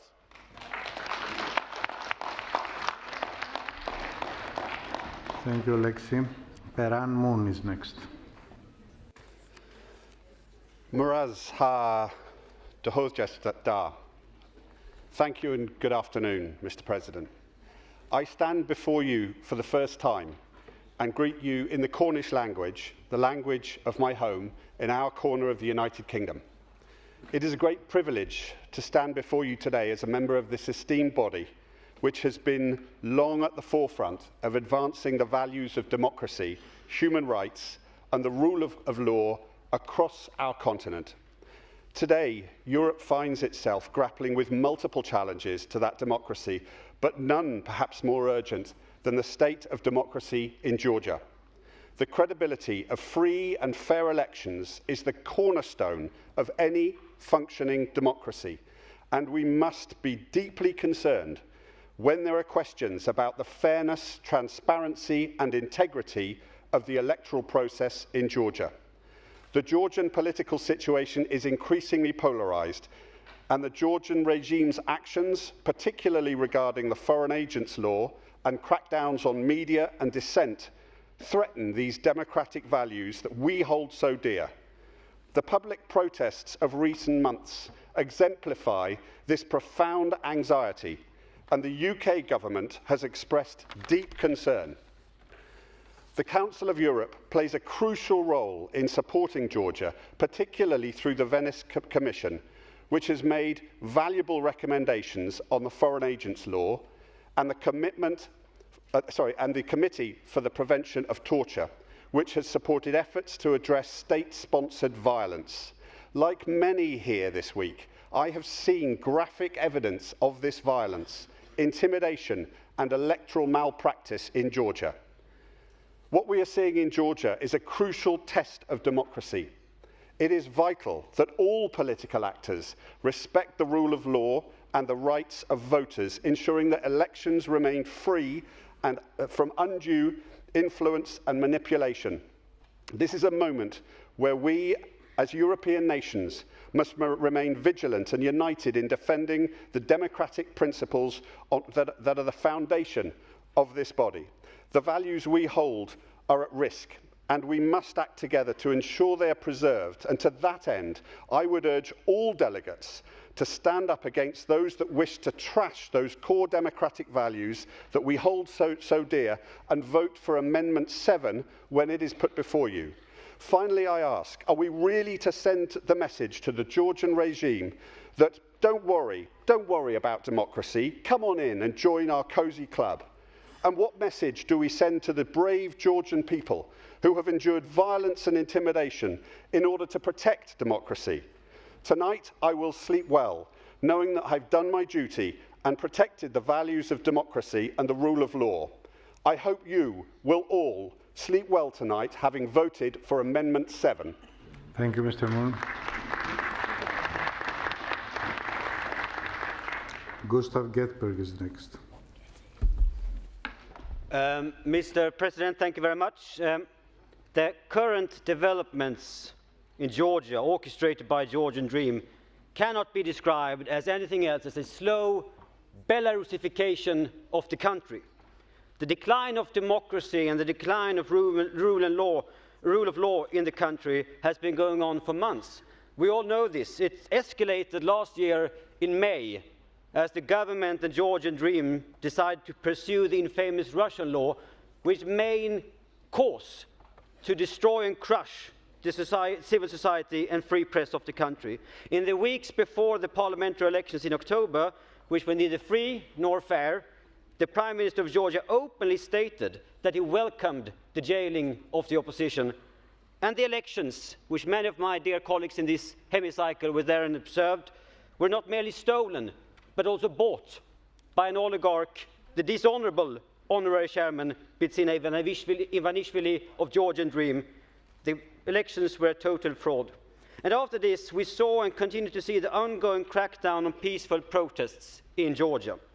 The beating up of journalists, the arbitrary detention of civil society activists, the threats of rape and violence aimed at these civil society protesters, ordinary Georgians taking to the streets. And yet the people show up still on Rustaveli in Tbilisi, night after night, to peacefully manifest that they are Europeans. And I wish to say directly to them who are protesting now for more than 60 nights, we see you, we hear you, we are with you because we are Europeans. Georgia is Europe and Europe is Georgia. It is the Georgian dream which is now violently moving the country away from Europe and the very core values which this body, the Parliamentary Assembly of the Council of Europe and the Council of Europe, is there to uphold and to guard. Therefore, action is needed. New election is needed. They have to be free, fair and democratic, unlike the one we saw. And with the report of the Monitoring Committee, it is important that we now see that steps are to be taken. It is now up to Georgian Dream to decide and to show evidence if they really want to be part of this European family and to meet the standards of the Council of Europe in safeguarding democracy and the rule of law. Mr. President, I support the draft resolution because I support the democratic future of Georgia. And I want to reiterate this to all those brave Georgians. Some of them are here on the balcony and the gallery of this very hemicycle. Many of them, most of them, back in Tbilisi protesting. We are with you, we see you, we hear you, because we are Europeans. Thank you. Thank you, Gustav. Dear colleagues, I have said earlier that I'm going to interrupt at 5:25. We have only 5 colleagues at the list. I want, due to the cruciality of the issue, to give all of them the speech. But I would kindly ask you to limit your speech in 3 minutes. So next is Larissa Bilozir. Dear President, dear colleagues, first of all, I would like to thank Zanda as the chair of Monitoring Commission and as a reporter. She did a balance as possible. It was possible, crucial, important work. So probably, as it is in the report, the members of the Georgian delegation credentials are to be ratified with suspended rights, of course, in the Council of Europe until they repeal the law of foreign agents, release political prisoners, and announce election. Do we believe that they will do this? At least by April, when we will have to go through more complicated suspension procedure, we at least can say we tried. There are still so many romantics in this hemicycle, but we have to understand that we are losing Georgia. For me, it's a fact. We betrayed Georgian people not even now, except in delegation of authorities that has beaten and imprisoned hundreds of protesters, but in late 2008, when Russia occupied South Ossetia and Abkhazia. Here, I would like to make the analogy between Russian aggression in 2008 in Georgia and the way Hitler annexed the Sudetenland in 1938. We must remember how important it is to respond in time to such challenges to prevent history from repeating. If the world and Council of Europe had reacted more decisively to the war in Georgia, then the full-scale Russian invasion of Ukraine probably would not have happened. And what do we have now? A full-scale war in Ukraine in the middle of Europe. Russia's aggressive actions, especially in its interference in Georgian, in Moldova, in Romania, in Bulgarian election, and its broader hybrid warfare across Europe, demand our immediate actions. What happened in Georgia is a massively orchestrated campaign by Russia. Unprecedented interference with Russian private security organizations tackling with elections, sophisticated in social media, high-end data profiling, and primitive tactics, manipulations, call centers, voters buying. So it leads to a lack of trust from Georgians that contributed to an election fundamentally flawed.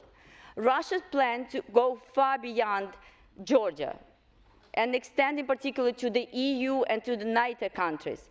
Our response must be joint and decisive, including maximum support to Georgia and to Ukraine in countering Russian aggression. Thank you very much indeed. Thank you, Larissa. Piero Fassino, you have the floor. Thanks, Mr. President. I will speak in Italian. Ringrazio la relazione. I would like to thank our rapporteur, who I think has put across a complex, difficult solution, but one that I share, because in reality, I think we are up against one issue.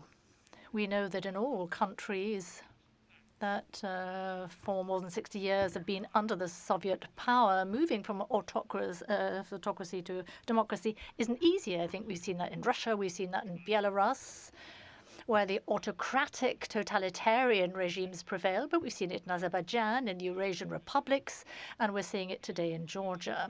So I think the problem that we have is the following. What is the best way to stem this autocratic departure, and what's the best way of promoting, encouraging a democratic evolution in Georgia?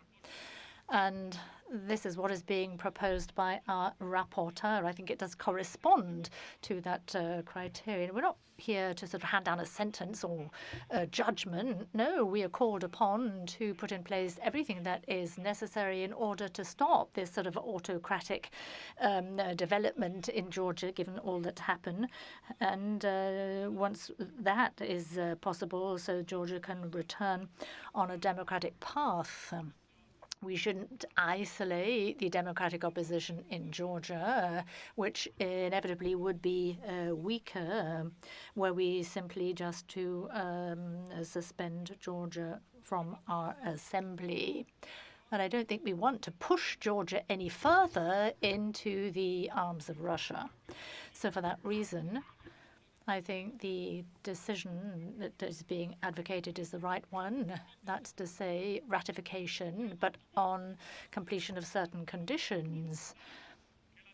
We are expressing our will, our wish that Georgia continue to be part of our family, but at the same time we're saying quite clearly to the Georgian authorities that if they wish to carry on being part of that family, then they have to comply with the principles, the rules, which are those of the Council of Europe, and to sort of the democratic liberal rules and principles that govern life in our democracies, which is why we believe that the proposal before us is the right one.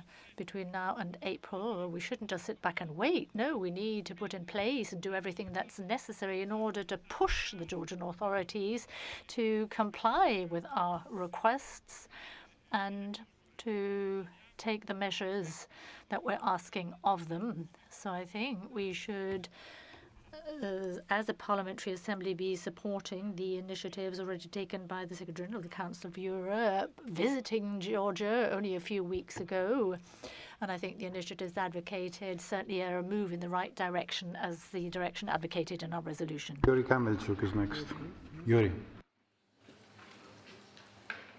Dear Chairman, dear colleagues, today we are faced with the need to give a clear assessment of the situation in Georgia, which concerns fundamental democratic principles, human rights and the rule of law. The denial of the credentials of the Georgian delegation into PACE is not just a formal procedure, but an important political signal that violations of democratic norms cannot remain without consequences. The last elections in Georgia were accompanied with numerous violations. International observers, and particularly representatives of the OSCE and the Council of Europe, recorded cases of manipulation, use of administrative resources, and intimidation of voters. Elections should be free and fair, and the results should reflect the real will of the people and not become an instrument for maintaining power at all cost, at any cost. Even more alarming are the facts of systemic pressure on the opposition. Opposition leaders face political persecution, and trials are used as a tool to suppress dissent. This contradicts the basic principles of democracy that we all defend here. I would like to emphasize in particular the brutal attacks on journalists and independent press is the foundation of any democratic states. Beatings, intimidation and arrests of journalists cannot and should not remain without any reactions from the international community. These are not just attacks on individuals. There are attempts to silence the voices of truth and criticism. The European community must demonstrate that the values we share are not just declarations, but principles that we defend in practice. We cannot stand aside when democracy is under the threat. Today's decision on Georgian delegation is a test of our principles. I urge you to support the decision to have conditions under which Georgian government has to announce new elections, free all political prisoners, and find justice for those who suffered at the demonstrations. Thank you. Thank you, Yuri. Anna Christina Mikkonen is next. Monsieur le Président, chers collègues, je viens de Finlande. President, colleagues, I'm from Finland, and the way we see things, free and democratic elections form a basis of all activities in society that applies across Europe. Finland was the first country in Europe to introduce universal suffrage, which applied both to men and women. And that was as early as 1906. And I am very worried about the state of democracy in many regions of Europe. Parliamentary elections in Georgia are a sign of a strange political landscape, because the majority of the people seem to support a European path for the country and not isolationism. So what is Georgian dream exactly? Now, these elections were historical from a number of points of view. First of all, they were the first under which Georgia had achieved candidate status by the European Union and were therefore held according to EU democratic rules. They were also the first elections to be held according to a proportional representation system, as well as an electronic voting system being used in polling stations on a trial basis, applying to 99% of voters. So these elections apparently were well organized. But the prevailing sentiment is that there are two distinct realities which seem to coexist on polling day, one within the polling stations and the other outside, in which there was a very different climate, and polling day was spoiled by intimidation by parties and the control of voters. Georgia really needs free and democratic elections, therefore, and I very much hope that Georgian dream, the dream is of a democratic European path. Thank you. Thank you, Ana Cristina. José María Sánchez García is next.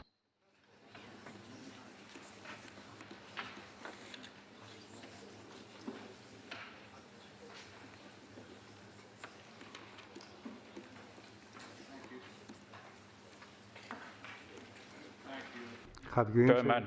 Okay. Merci, Monsieur le Président. I will speak in Spanish. Para manifestar. I would just like to say that I'm rather perplexed, baffled even by what I am hearing, particularly having read the text which is being submitted to us today. Now, when it comes to credentials, the credentials which are being presented by the Republic of Georgia following on from elections which were held back in October of last year. Now, this whole text and everything I'm hearing isn't really about credentials as such, rather has more to do with the elections which gave rise to these credentials.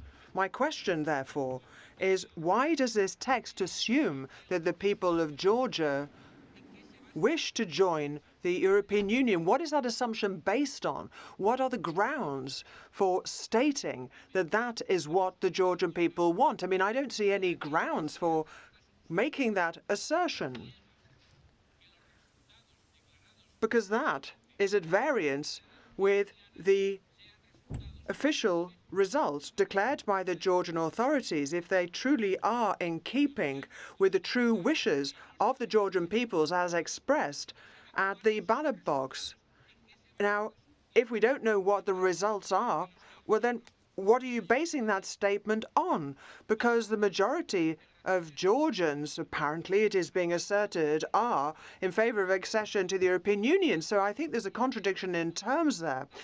So this resolution, this text, remains inconsistent with its own premises, and all it is essentially is a political text. It is something which is expressing political desires, political wishes, and really taking a very anti-democratic approach to these results.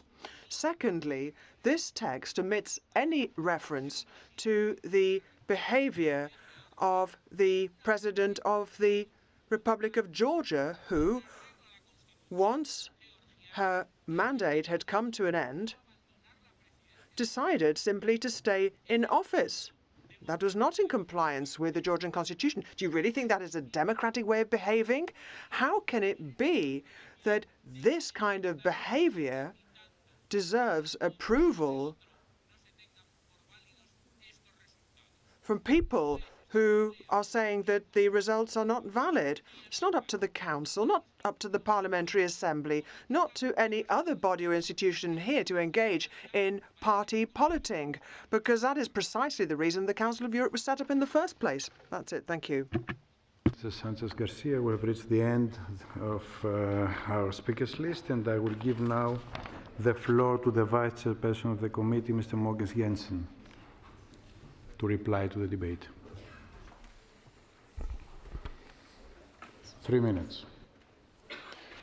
Thank you very much, Mr. President, and I have to excuse for our rapporteur, the chair of the committee. She had to leave because she had to catch a plane for an important meeting. But what we've heard here today is a debate that well illustrates a general approach of the members of this assembly, that we all care for our values, we all care for democracy and the rule of law, and we all care for human rights. We are concerned whenever there is a threat to these values in any of our member states. And I'm glad to point out that the monitoring committee has proved to be reactive and relevant when the situation in Georgia has started to deteriorate, and there was well before the last elections. It should be stressed that the report which was presented to you by the chair of the monitoring committee at the beginning of the current debate is the result of a continuous committee's work based on rapporteurs' visits, exchanges held in the committee, discussions leading to the urgent debate last June, public statements issued by the rapporteurs in December, and that's why it was possible to come out with this report, which was prepared in a very short time, and I would like to thank our chair of the committee for her excellent work with the report. But I also would like to thank all members of the committee who demonstrated their responsibility by contributing to the preparation of the final report. The draft resolution was adopted on Tuesday morning with 2 options available for all members, and I'm confident that all choices were well thoughtful and based on real knowledge of the situation.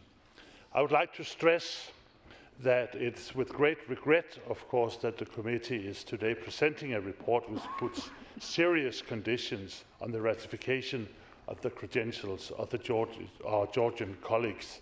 Let me recall that not so long ago, Georgia was seen as an example in the region for its capacity reform and its willingness to cooperate with the Council of Europe in honouring its membership obligations and commitments. Today, some speakers were in favour of imposing on the Georgian delegation the toughest sanction of which the Assembly disposes, the non-ratification of credentials. However, I have to stress that the committee in that there was a clear majority for privileging the political dialogue on set clear conditions linked to the ratification of the credentials and also reassess the situation at the next part session. We hope that this will encourage the Georgian authorities to advance in the right direction. So, with these words, I ask you now to adopt the resolution and follow the committee's position on the amendments. Thank you very much. Thank you, Morgens. Dear colleagues, the monitoring committee has presented a draft resolution to which 7 amendments have been tabled. They will be taken in the order in which they appear in the compendium. I remind you that speeches on amendments are limited to 30 seconds. Any amendment which has been unanimously approved by the committee seized for reports shall not be put to the vote in plenary and shall be declared as definitely approved unless 10 or more members of the Assembly object. I understand that the chairperson of the committee wishes to propose to the Assembly that amendments 6 and 2 to the draft resolution, which were unanimously approved, be declared as approved. However, as there are consequential amendments, they will be taken separately. Any amendment which has been rejected by the committee seized for report by a 2/3 majority of the votes cast shall not be put to the vote in plenary and shall be declared as definitely rejected unless 10 or more members of the Assembly object. I understand that the chairperson of the committee wishes to propose to the Assembly that amendments 7, 4, 5, and 3 to the draft resolution, which were rejected by the committee with a 2/3 majority, be declared as rejected. Repeat, please. Not 5. Sorry. 4 and 3. 7 and 3. 4 and 3. 7, 4, and 3, not 5. I repeat. I understand that the chairperson of the committee wishes to propose to the Assembly that amendments 7, 4, and 3 to the draft resolution, which were rejected by the committee with a 2/3 majority, be declared as rejected. However, amendments 7, 4, and 5 will be taken separately as there are consequential amendments. Is that so, Mr. Jensen? That is so. If no one objects, I will consider Amendment 3 to be rejected. Is there an objection?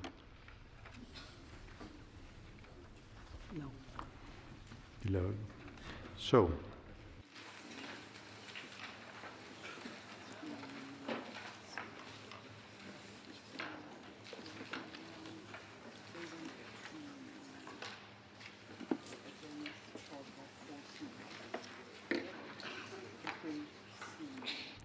Amendment 3 to the draft resolution is therefore rejected and will not be called.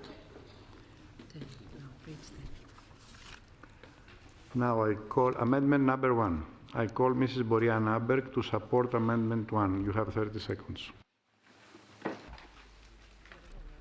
Well, Mr. President, I'm not obviously Boriana Åberg, but I would like to talk in favor of the resolution which I co-tabled with her, stating that it is important that we have new, genuinely democratic elections and that they should be internationally monitored, and also that it is of vital interest that we secure the political independence of state institutions and election administration, which we saw was not the case in the previous parliamentary elections. Thank you, Mr. Goodberg. Does anyone wish to speak against the amendment? Mr. Mikanadze. Thank you. Of course, we are against this amendment because the elections were held. There were more than 23,000 international and local observers, and no fraud has been just justified because there were no fraud and there were no evidences. Therefore, claiming the new elections has no grounds. Thank you. I have been informed that Mr. Eric Cross wishes to propose an oral sub-amendment to Amendment 1 as follows. Add. Thank you very much. Yes, for the sake of clarity, I suggest that we insert word parliamentary before the word elections. So it would read the organization of new, genuinely democratic parliamentary elections, etc. The content of the resolution obviously supports that, but just in case. Thank you. Thank you, Mr. Cross. In my opinion, dear colleagues, the oral sub-amendment is in order under our rules. However, do 10 or more members object to the oral sub-amendment being debated?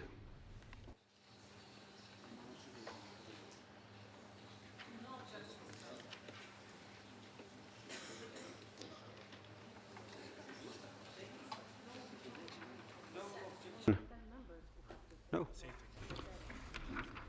Does anyone wish to speak against the oral sub-amendment? No. What is the opinion of the committee on the oral sub-amendment? The committee supports this oral amendment with the overwhelming majority. I will now put the oral sub-amendment to the vote. The vote is open.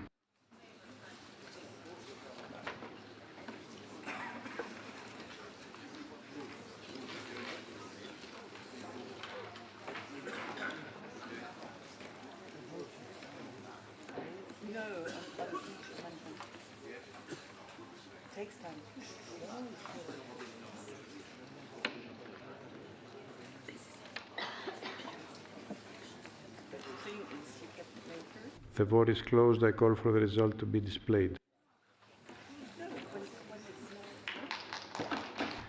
The oral sub-amendment is agreed, is approved. We will now consider the main amendment as amended. Does anyone wish to speak against the amendment as amended? What is the opinion of the committee? The committee approved this amendment with an overwhelming majority. I shall now put the amendment as amended to the vote. The vote is open.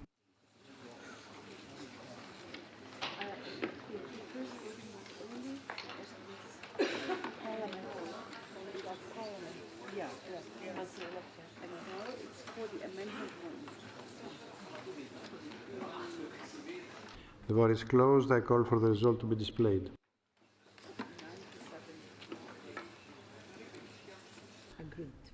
It is approved, and we go on. Amendment number 7. I call Sir Christopher Chop to support amendment number 7. You have 30 seconds. Mr. President, as we know from Putin, dictators... Sir Chop, you have to insert your badge. If not, can you press once? Maybe you try once again. Thank you. Okay. Okay. As we know, Mr. President, from Putin, dictators exploit dialogue and continuous appeasement. Passing this amendment and rejecting the credentials is our best hope of achieving fresh elections and the end of political prisoners in Georgia. We have heard the Georgian Dream representatives here in defiant mood. Surely that should be a message to us that we shouldn't go for half measures. We should reject the credentials today and then give them the opportunity of holding elections between now and April.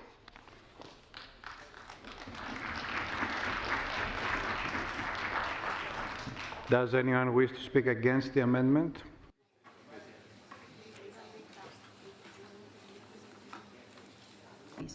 Pablo Hispan. Pablo. Mr. Hispan, are you going to speak? Okay. The committee, I want to inform you that the committee rejected this amendment with a 2/3 majority. I shall now put the amendment to the vote. The vote is open.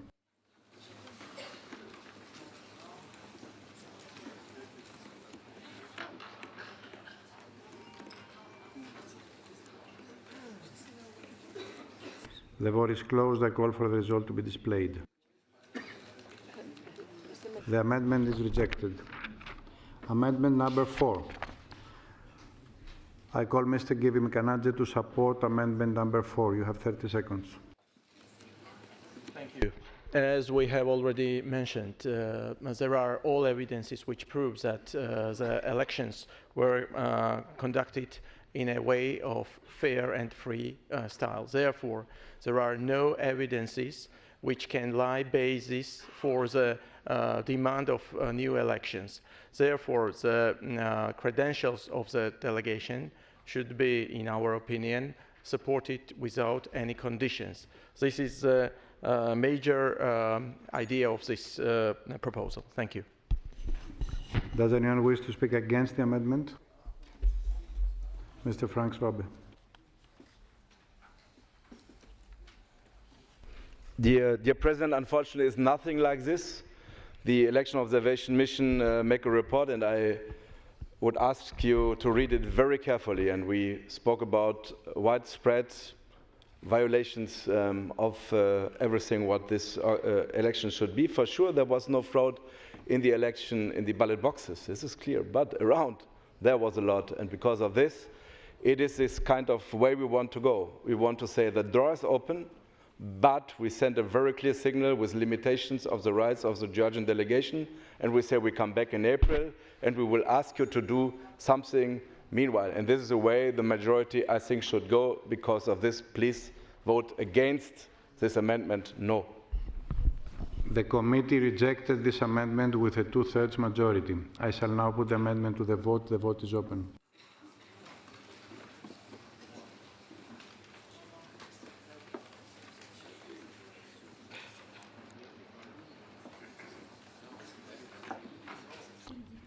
The vote is closed. I call for the results to be displayed. The amendment 4 is rejected. Therefore, amendment number 5 falls. Continue to oral amendment. I have received an oral amendment from Mr. Cross, which reads as follows. In paragraph 11.1, replace the words genuinely democratic new elections with the words genuinely democratic new parliamentary elections. The President may accept an oral amendment, as I said earlier, on the ground of promoting clarity, accuracy, or conciliation, and if there is not opposition from 10 or more members to it being debated. In my opinion, the oral amendment meets the criteria of Rule 34.7a, and I would like to ask you if there is any opposition to the amendment being debated.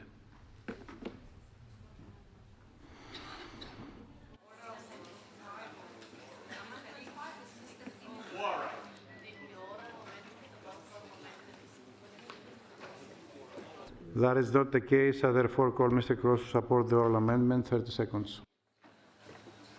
Thank you, President. It's identical to the previous oral amendment that we already adopted, and it adds the word parliamentary before the word elections for the sake of clarity. Thank you. Does anyone wish to speak against the oral amendment? I shall now put the oral amendment to the vote. The vote is open.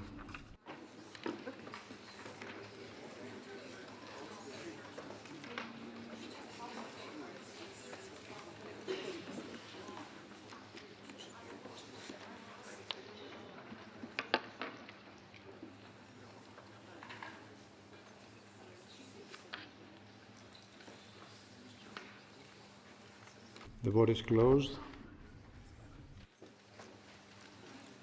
The oral amendment is agreed. Amendment number 6. I call Mr. Eric Kroes to support Amendment 6. 30 seconds.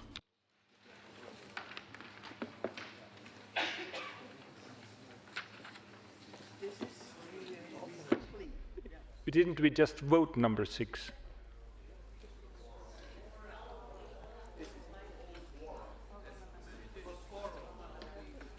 Now we do the whole thing. Okay, sorry.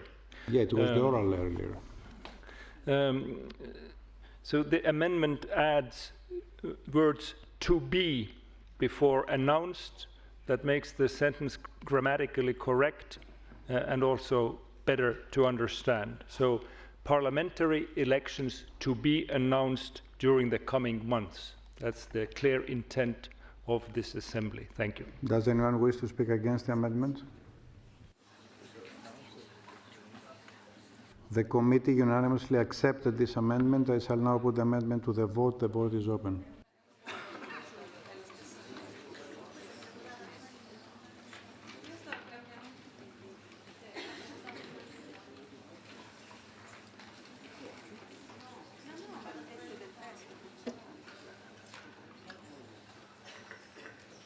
The vote is closed. I shall now call for the result to be displayed. Amendment 6 is agreed. Amendment number 2. I call Mrs. Elisaveta Iasko to support amendment number 2. Elisaveta, you have 30 seconds.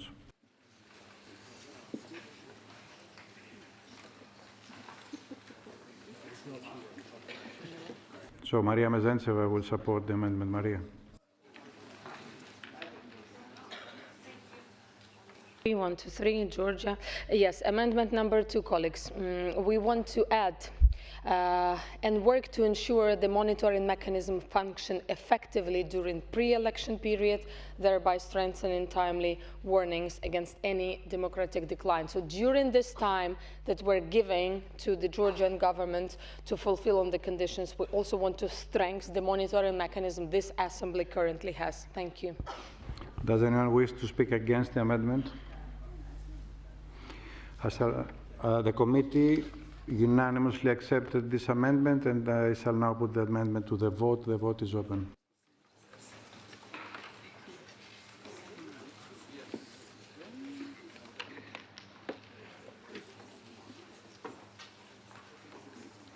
The vote is closed. I call for the result to be displayed. Amendment 2 is agreed. Amendment 5. No, sorry. Amendment.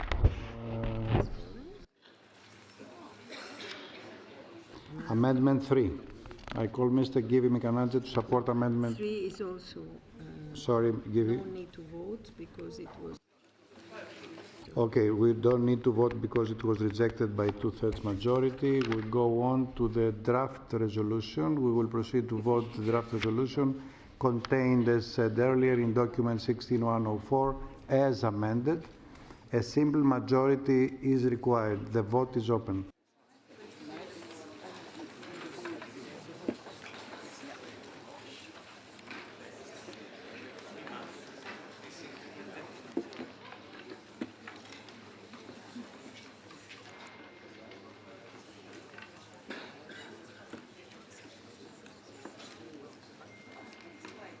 The vote is closed. I call for the result to be displayed. The draft resolution in document 16104 as amended is adopted.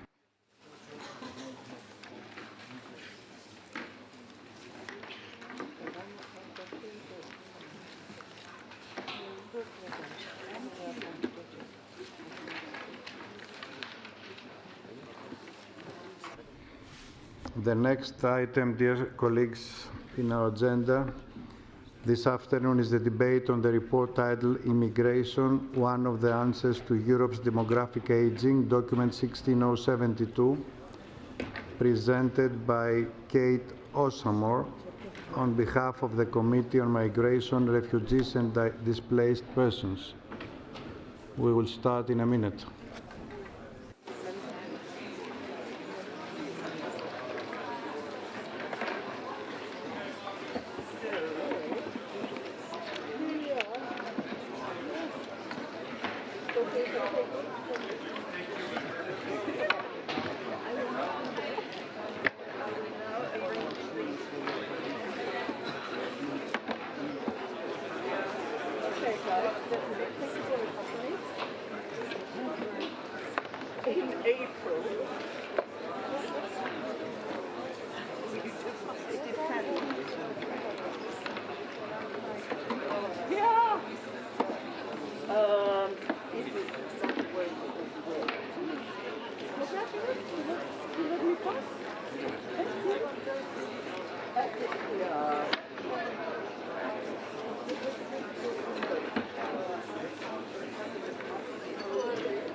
Et moi je...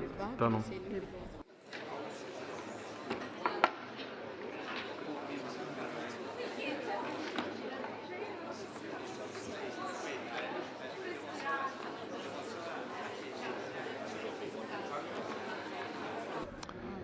Madame la rapporteure, vous disposez... Alors, mes chers... Colleagues, could I ask you to be good enough to return to your seats for those of us who wish to join us for this part of the sitting?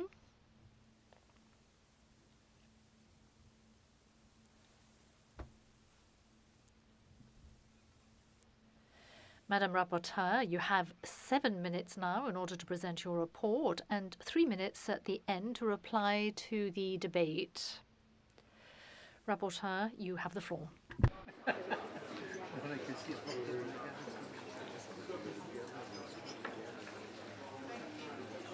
It's not working.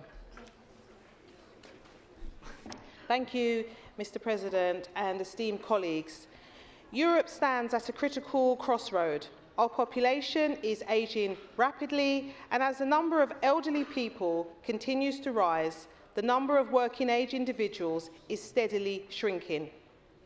This demographic shift is placing tremendous strain on our health and social care systems, businesses, families, and public finances. Imagine for a moment an elderly person, once independent, active and self-sufficient, now facing the challenges of ageing. Their body is no longer as strong as it once was. They struggle with simple tasks like dressing or preparing a meal. They may be dealing with cognitive decline, struggling to remember things that once came easily. The emotional toll of this condition can be just as heavy as the physical one. Loneliness, isolation, and a sense of dependence can consume them. Now picture a care worker, a migrant, perhaps from a country far away, who arrives to help. This worker doesn't just assist with the daily tasks, they bring something even more important: compassion, connection, and a sense of dignity. They listen, they engage, and they provide comfort in moments of fear and sadness. They help the elderly feel human again, connected to the world around them. But here's the critical question: who will provide this care as our population continues to age? Who will ensure that our elderly are not forgotten, left to suffer in isolation? One answer is immigration. Across Europe, immigrants have already become an essential part of our care workforce. According to the OECD, foreign-born workers make up around 20% of the caregiving sector. Many of these workers come through non-economic channels: family reunification, student visas, refugee protection. Despite their vital role, they remain largely invisible, often working behind the scenes, unnoticed and undervalued. As we face this demographic challenge, we cannot ignore the role that migration plays in keeping our societies functioning. Too often, however, integration policies are fragmented, poorly supported, or simply non-existent. For many refugees and migrants, the journey is not just a physical one, it is a journey of starting over, of rebuilding lives in a new country with new rules, customs, and expectations. Consider a refugee family arriving in Europe, hoping for safety and a better life. They may not speak the language, they may not understand the local culture or systems. At first, they may feel completely alone. But with the right support, this family can rebuild, not just for themselves, but for others. Imagine the mother now working as a caregiver, helping an elderly woman who lived in isolation for years.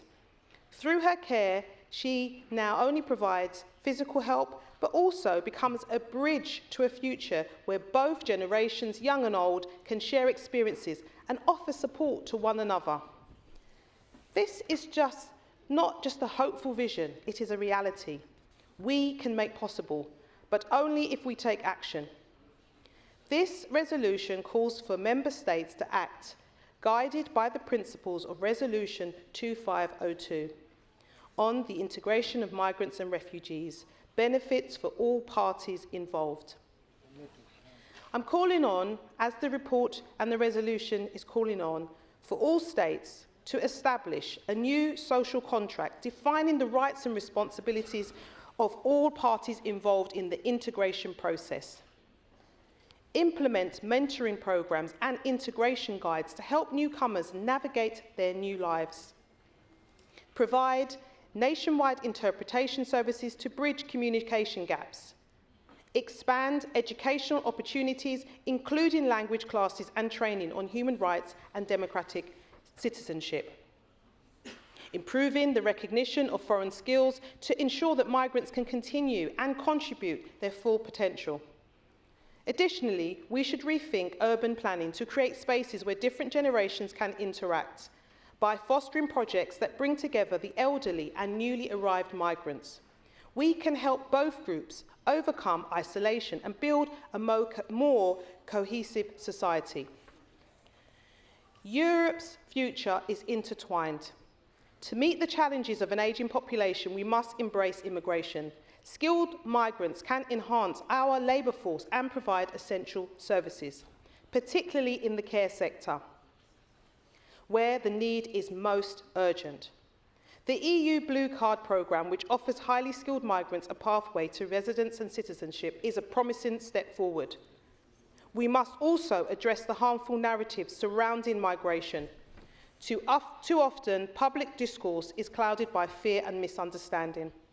We need to move beyond short-term reactive responses to immigration and focus on a long-term sustainable policy that recognises the value of migrants while addressing the reality of an ageing population. Imagine the impact we can have. the elderly person who thanks the care of a compassionate migrant worker, the migrant who, finding a sense of belonging in a new country, becomes an integral part of their community, the shared joy of two generations, each learning from each other, supporting each other and building a better future together. These are not just statistics or abstract concepts. These are real stories of people who will shape the future of Europe, stories of resilience, hope and human connection. I urge you to support this draft resolution. It's not just a set of policies, it's a chance to change lives. By embracing immigration, we can ensure that our elderly are cared for with the dignity they deserve and that our migrant communities are given the opportunities they need to thrive. Together, we can build a future that benefits us all. Thank you.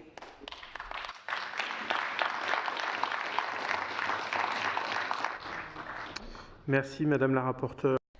Thank you to our rapporteur. We'll move now to the general debate. I'd like to remind you that speaking time is 3 minutes per speaker.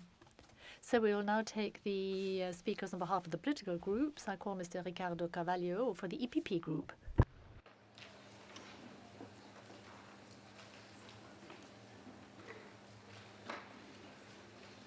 Thank you, Mr. President. Dear friends, demographic aging in Europe is just not a problem, it's also a reality. This is not a new problem. We have been discussing this for over 20 years without a common strategy and without results. The decline in youth and working age population will have profound implications for individuals, public services and business, with a particularly enormous impact on health and social care systems, labour markets, public finance, working rights and social security. It's our competitiveness that we are talking about, it's our future we are talking about and the future of new generations. But this challenge we are facing is also an opportunity for our countries. This is why we need to encourage and appeal to our countries to develop effective policies and initiatives. To increase the birth rate with specific tax, labour and social incentives to support families, ensure the well-being and quality of life of elderly population, integrate immigrants and promoting social cohesion and defending human dignity. If birth rate policies and initiatives are important, but with long-term expect results, migration policies can accelerate the short-term results that we need in the demographic aging of Europe. Let's forget about populism. We need immigrants in Europe, legal immigrants. We have a shortage of labour in our countries and differentiate, but also highlight qualified workforce is required. This is why it is essential to improve state policies that promote overall integration and social cohesion of migrants, establish a new social contract, improve education, develop target housing policies, improve the recognition of skills acquired abroad, adapt migrants' skills to the job market, and many other policies and initiatives. Dear friends, at EPP we are very pragmatic. We are in favour of legal immigration. We need legal immigrants in our country with humanism, with dignity. But we also know, and we fully agree with the rapporteur, whom we congratulate, that in order to address this demographic change, Member States must consider developing effective policies and initiatives to ensure the well-being and quality of life of the elderly population, as well as implementing strategies to promote fertility rates. At the same time, regular migration should be promoted to fill the existing labour shortage. Thank you very much. Pour le groupe CE. By Jessica Steepwood.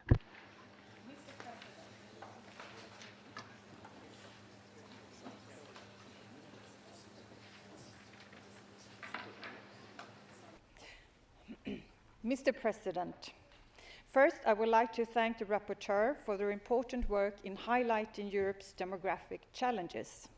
The report correctly outlines the serious consequences of an aging population, a shrinking workforce, rising pressure on healthcare and social services, and increasing burdens on public finances and pensions. I agree with the problem description. These issues are real. But is immigration the answer? If so, Sweden should be a shining example of low unemployment, economic prosperity, and social cohesion. But that is not the reality. Instead of solving demographic problems, Sweden's large-scale immigration has created profound challenges and should serve as a warning to the rest of Europe. In the 1980s, when I grew up, Sweden was one of the safest and most prosperous countries in the world. People rarely locked their doors, children played outside unsupervised, and trust in institutions was high. That Sweden is gone. Today, after years of high immigration, Sweden has the highest rate of deadly gun violence in Europe. Most shootings are linked to criminal networks fueled by the drug trade and a failure to integrate newcomers and second-generation immigrants.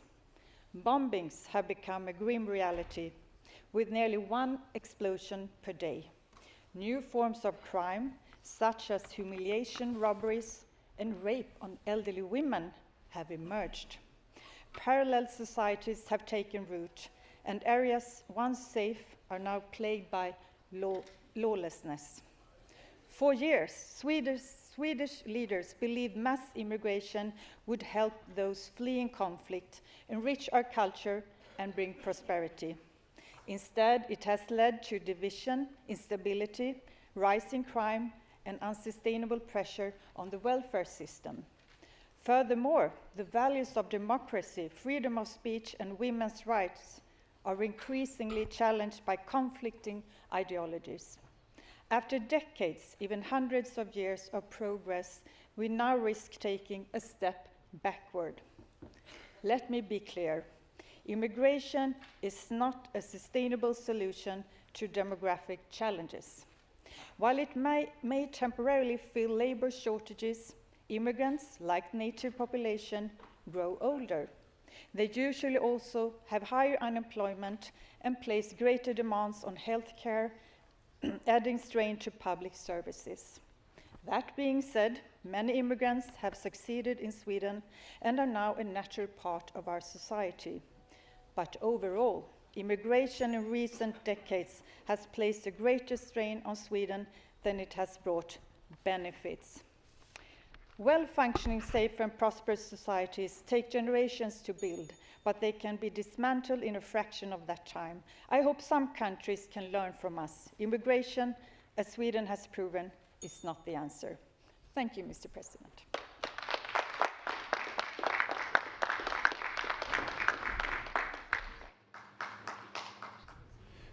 La parole est au groupe.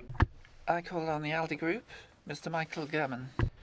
Colleagues, I'd like to take a slightly different view of the position as described by colleagues from Sweden just now, because this is a problem which obviously is very high on the agenda and requires definite European solutions. What the proposed resolution before us addresses is key aspects of a policy which affects all parts of our continent. Increasingly strident populist voices promote fear and prejudice, which at least in part leads to the backsliding on integration spoken about yesterday by the Council of Europe Secretary General. And integration is an important feature in this proposal before us. But shouting down the populist voices only amplifies their position. We need to change the narrative and the way we think and speak on these matters. Conflating the large numbers of undocumented people moving through the south to the north of our continent with those who satisfy the economic and social needs of our countries means that both lose out. The resolution today deals with the economic and social needs that our countries require. There are many other areas of policy which need to be put in place, but that's for another day and for other resolutions. This one today focuses on how our governments can truly be change agents with a focus on building a better future for our citizens. The most important issue here is that we must be honest with our voters. An ageing Europe requires migration in order to satisfy the needs of our people. Just taking the UK alone as an example, We have 130,000 vacancies in social care. We need 40,000 more nurses. We have 100,000 more vacancies in the hospitality sector, 33,000 more in education, and add to that nearly 250,000 workers for the construction industry in the coming years. And the traditional answer from governments has been, we need to train more people born in the country to meet our needs. And that's perfectly proper. But that takes time, and the need for this workforce is now. So the equation we have before us is a simple one. How many new workers can we train in country to fill these positions as people get older and the younger become a smaller part of our populations? And the answer is definitely not enough. Certainly in the near future, we will need many new workers from outside. Of course, governments need a workforce plan, but we must recognise the realities of this situation. Tough talk has not resulted in public understanding of the problem. We need to use less rhetoric and more persuasion. We need an immigration plan for Europe which is collaborative in achieving these needs. Change the narrative. This narrative must be about rejecting fear and prejudice, and instead promoting trust, decency, and the common good. I would support the proposal before us. Merci. Pour la GUE, la parole est à Monsieur Paul Gavan. Thank you. Mr. Gavan. Unified European Left, I want to congratulate the rapporteur for an excellent and very timely report. As Kate points out, Europe is facing a demographic challenge of huge proportions in the coming years. In the time span of 50 years, the old age dependency ratio is projected to more than double, reaching 56.7% by 2050 in the European Union, compared to 25.9% in 2001. This dramatic shift in the age balance raises many fundamental questions, but in the short time available, I'll state just two. Firstly, how will the working people of Europe be able to afford to pay the pensions for half of the population? And secondly, who will deliver the essential public services that modern European societies require, particularly as there will be a huge increase in demand for health and social care systems due to the demographic ageing? We really need to have a mature conversation about all of this, because one of the clear implications is that Europe will badly need an increase in our working population. And as this report makes clear, immigration will have a very significant role to play in averting this crisis. If it is to do so, we have to call out the populist discourse that blames migrants for public policy failures. And listening to Ms. Stegrud a few minutes ago, I have to say, I can tell you only about my experience in Ireland, which is that without the input of our immigrant workers, our health systems and our care systems would literally collapse. They play an enormous role, and Irish people are hugely appreciative of that. So, as the rapporteur suggests, member states must do much more to promote migrants' general integration and social cohesion. We welcome the call for states to implement Resolution 2502 of 2023. This was a truly excellent report written by our former colleague, Mr. Hadjukovic from Croatia, which called for a number of positive initiatives to assist with integration of migrants and refugees, including, in effect, a new social contract. We agree that immigration can be one means through which Europe could fulfil its current and future labour shortages in care provision. But, and this is crucial, it should only do so in a manner which ensures decent pay and conditions for these workers. And this in turn requires the right to trade union representation, collective bargaining and respect at work for all of these people. The recent EU directive on minimum wage, which calls for an action plan to grow collective bargaining, particularly at sectoral level, could be an important lever here, although it is currently the subject of challenge to the European Court of Justice. So the clear message from our group is that in supporting this fine report, that planned immigration must be accompanied by strong measures to enhance the terms and conditions of work, especially in the care and health sectors. We endorse this report. Pour le groupe socialiste, la parole. For the Socialist Group, Sandra Zampa. Thank you, President. Two things, first and foremost. Firstly, I'd like to thank our colleague Kate Osamo for her very valuable work. and detailed work.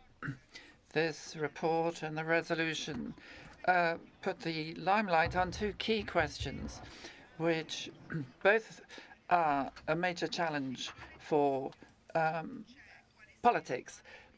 And what is the point of politics if we don't address the challenges we face in future? That is the question we should ask ourselves in this assembly. The European population is rightly calling for essential data. We have it from Eurostat, which found that since 2010, 1 in 3 Europeans were more than 50, whereas more recently it was 1 out of 5. Now that demographic change will place enormous pressure on the work market, on pension systems and the healthcare systems. While in 2022, 2/3 of the European population was still of working age, that percentage will reduce by around a half by 2030. Now, everybody knows what that means in terms of an impact on economic growth. But the wiser part, one of the most intelligent aspects of this report and resolution, covers the proposal to consider immigration as a complementary approach and not a solution in absolute terms, but a complementary solution to others and other actions which need to be brought to bear in order to deal with aging. This immigration will be a supplementary input to the success of the very modest results so far regarding improving the birth rate and work which needs to be work in dignity. But there's also the serious risk of a reverse in women's rights, because we are seeing a narrative returning to the effect that women should be paid to stay at home and should confine their work to their own family. And that can't be the answer which a society now proposes for the future. Now, all of this requires, and here I'd like to respond to those who said that immigration involves the destruction of positive models. It requires the member states a change in strategy, and perhaps that is the nub of the issue. We're not in a position to bring into play all of the actions which will truly help to bring about properly managed immigration, and that's what's proposed by the resolution, and that is why we strongly support it. Thank you. Merci. La parole est à... Thank you very much. I give the floor to Saskia Kluit from the Netherlands. Thank you very much, President.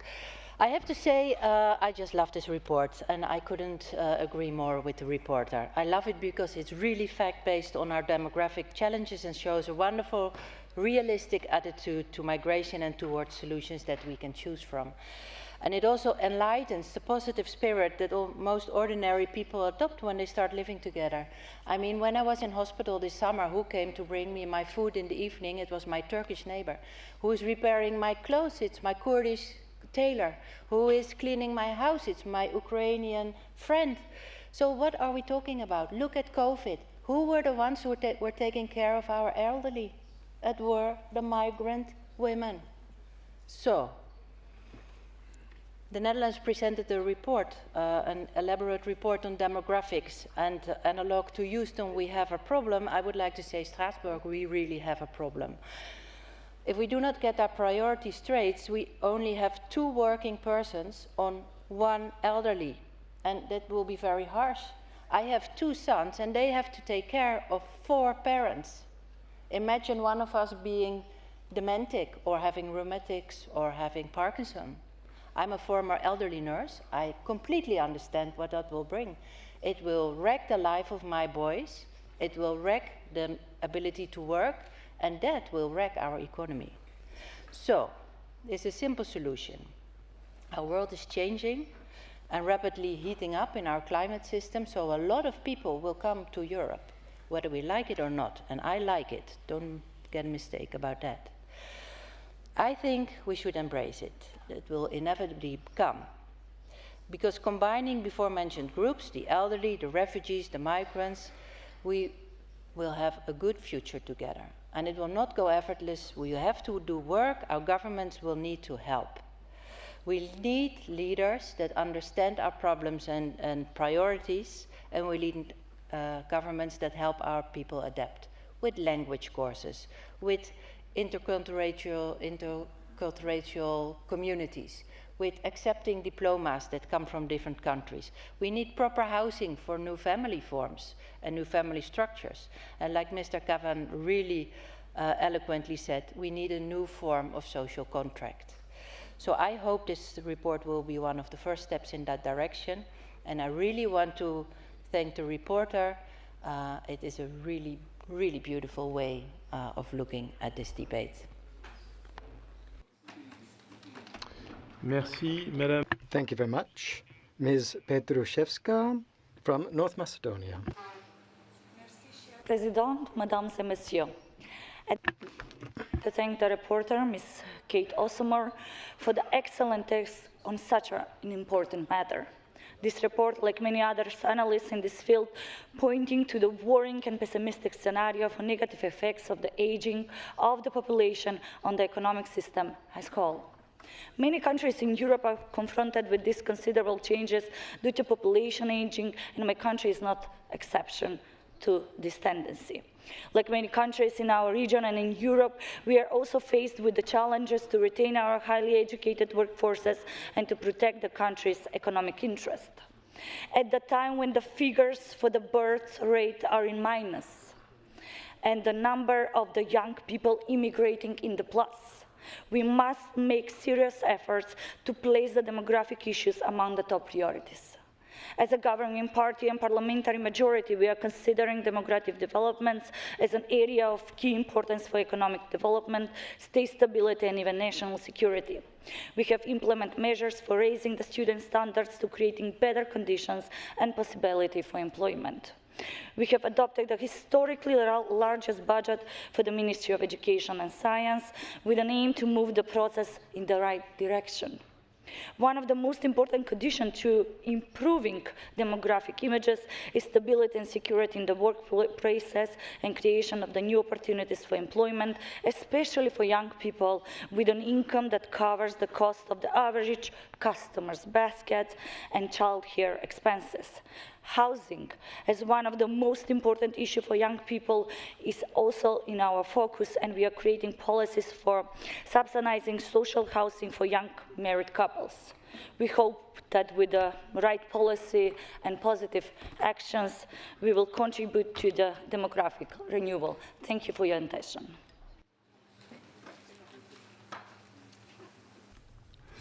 Thank you. Then I give the floor to Mrs. Zuber.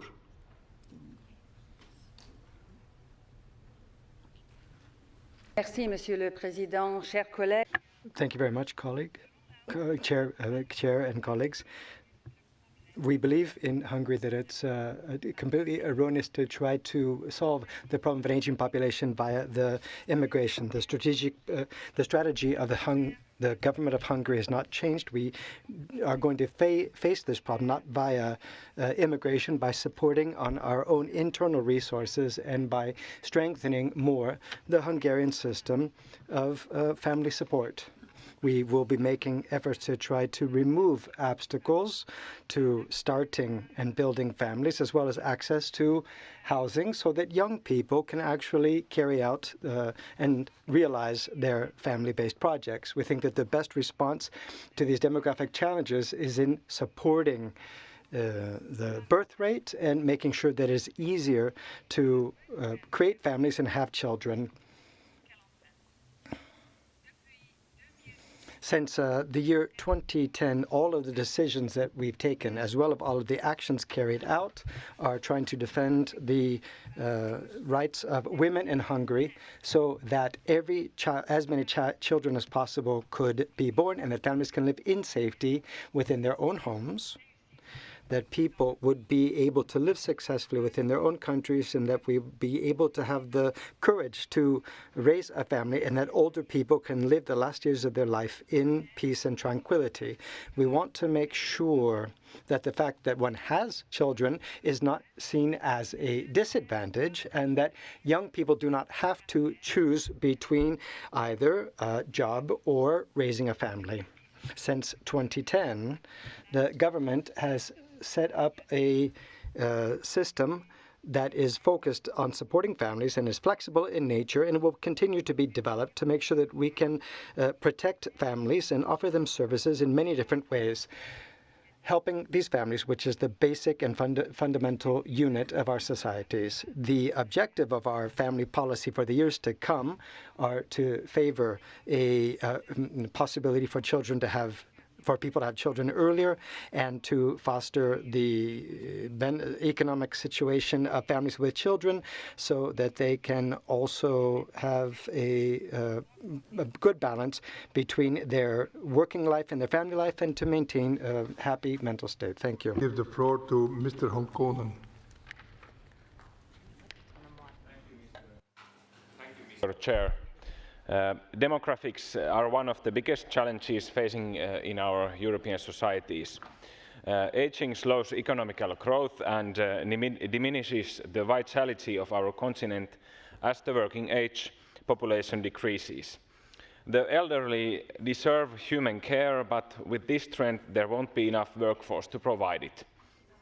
Encouraging birth rates and supporting young families are key to addressing the demographic challenge. Immigration is often offered as an easy turnkey solution to demographic challenges. Many populist parties around Europe have taken the problems caused by immigration as their angry driving force. But on the other hand, certain parties don't want to see the problems around immigration. I have noticed that it is really difficult to have a factual discussion about immigration policy. The asylum system and refugee quotas are not means for states to obtain labour. They are ways to bring to safety people who genuinely need protection. It is clear that the European asylum system does not work as it should, because it is widely used for entry to Europe in search for better economic conditions. Migration to our continent should happen by proper and controlled procedures. As a legislator, I don't want to simplify and present immigration as a solution to the labour shortage caused by ageing. Immigration is a more multi-faced issue. We need to understand that segregation and social problems caused by poor adaptation and cultural differences will not disappear just by closing our eyes and justifying the current problems with demographic factors. Instead, active integration policies of immigrants is very essential, and especially effective language training is absolutely necessary. Funding for these measures is being cut, for example, by the government of Finland. Utilizing artificial intelligence may be a new way to streamline immigration processes, get integration started faster, and quickly bring those who genuinely need protection to safety. I hope that states will do everything what they can to do for support integration. I support the resolution, and I thank the rapporteur for the good work. The ageing of our continent is a fact and the biggest societal challenge we face. However, the solutions must be sustainable and societies must be able to adapt them. Thank you. Then I give the floor to Lord Griffiths. Thank you, President, and greetings to colleagues and friends. I note from the title of this debate that it states that it is one of the answers rather than the total solution, although many people have spoken as if this was the only way of dealing with an aging population. And let's bear that in mind. But secondly, I am, of course, demographically aged myself, and hope that gives me authority to speak on this matter right now. Just earlier today, I chaired the meeting of the Migration Committee as the oldest person in the room. I did want to add some adjectives, wisest, most intelligent, best looking, but I wasn't allowed to do that. I have to say, however, that I'm more than content to recognize the statistics that my friend Mike German has put forward as to representing a real need for migration to happen in certain key areas. Now, this is picked up in the report as well, and I don't think anybody can deny that, especially in the care sector and in the nursing sector and in teaching and all the rest of it. I mean, it'll take us years to produce children enough to fill those vacancies. So it does seem to me there is a prima facie case for arguing with justification that migration can help us at this critical moment of time. But I want to pick up another word in my friend Mike German's speech, and it's the word narrative. The word migration is now a toxic word. It produces violent support or opposition, and people don't seem to be able to listen to each other anymore. And so I want to see if, and this report is a great help in doing that, create a counter-narrative that migration can actually be a good thing in appropriate circumstances for the well-being of the country that receives migrants. Now, I'm going to put in a plug for what I hope will become a debate that will come before us in the future, because I'm putting forward a motion for resolution about diasporas. You see, 30 years ago, when I was not aged, I worked in the realm of race relations, and I worked with families who were recent arrivals and whose arrivals were contested by people putting forward the same arguments as we hear now. But those people in the 1960s and 70s produced children, and those children have produced children. And most of them now, because I've been working in schools and education for a long time with inner city children, are making their mark and helping to integrate British society as a whole. So all I can say really is that diasporas with agency can improve the health of a nation, and I also say that with the short-term needs, as described by my friend, we need them now. Thank you, Lord Griffiths.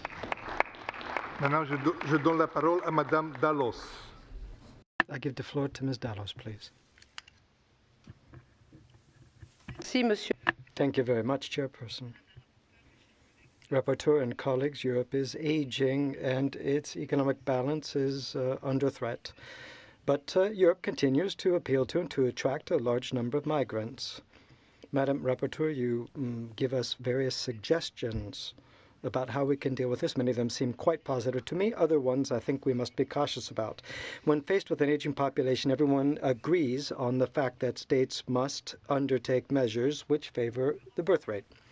Europe is not the only region of the world, by the way, where we have this issue. After many years of a one-child policy, China is finding itself right now facing a falling birth rate and is trying to reverse that policy. Measures that support the birth rate are necessary, but they will probably not be sufficient. Europe does not seem to be able to do enough to break that curve now.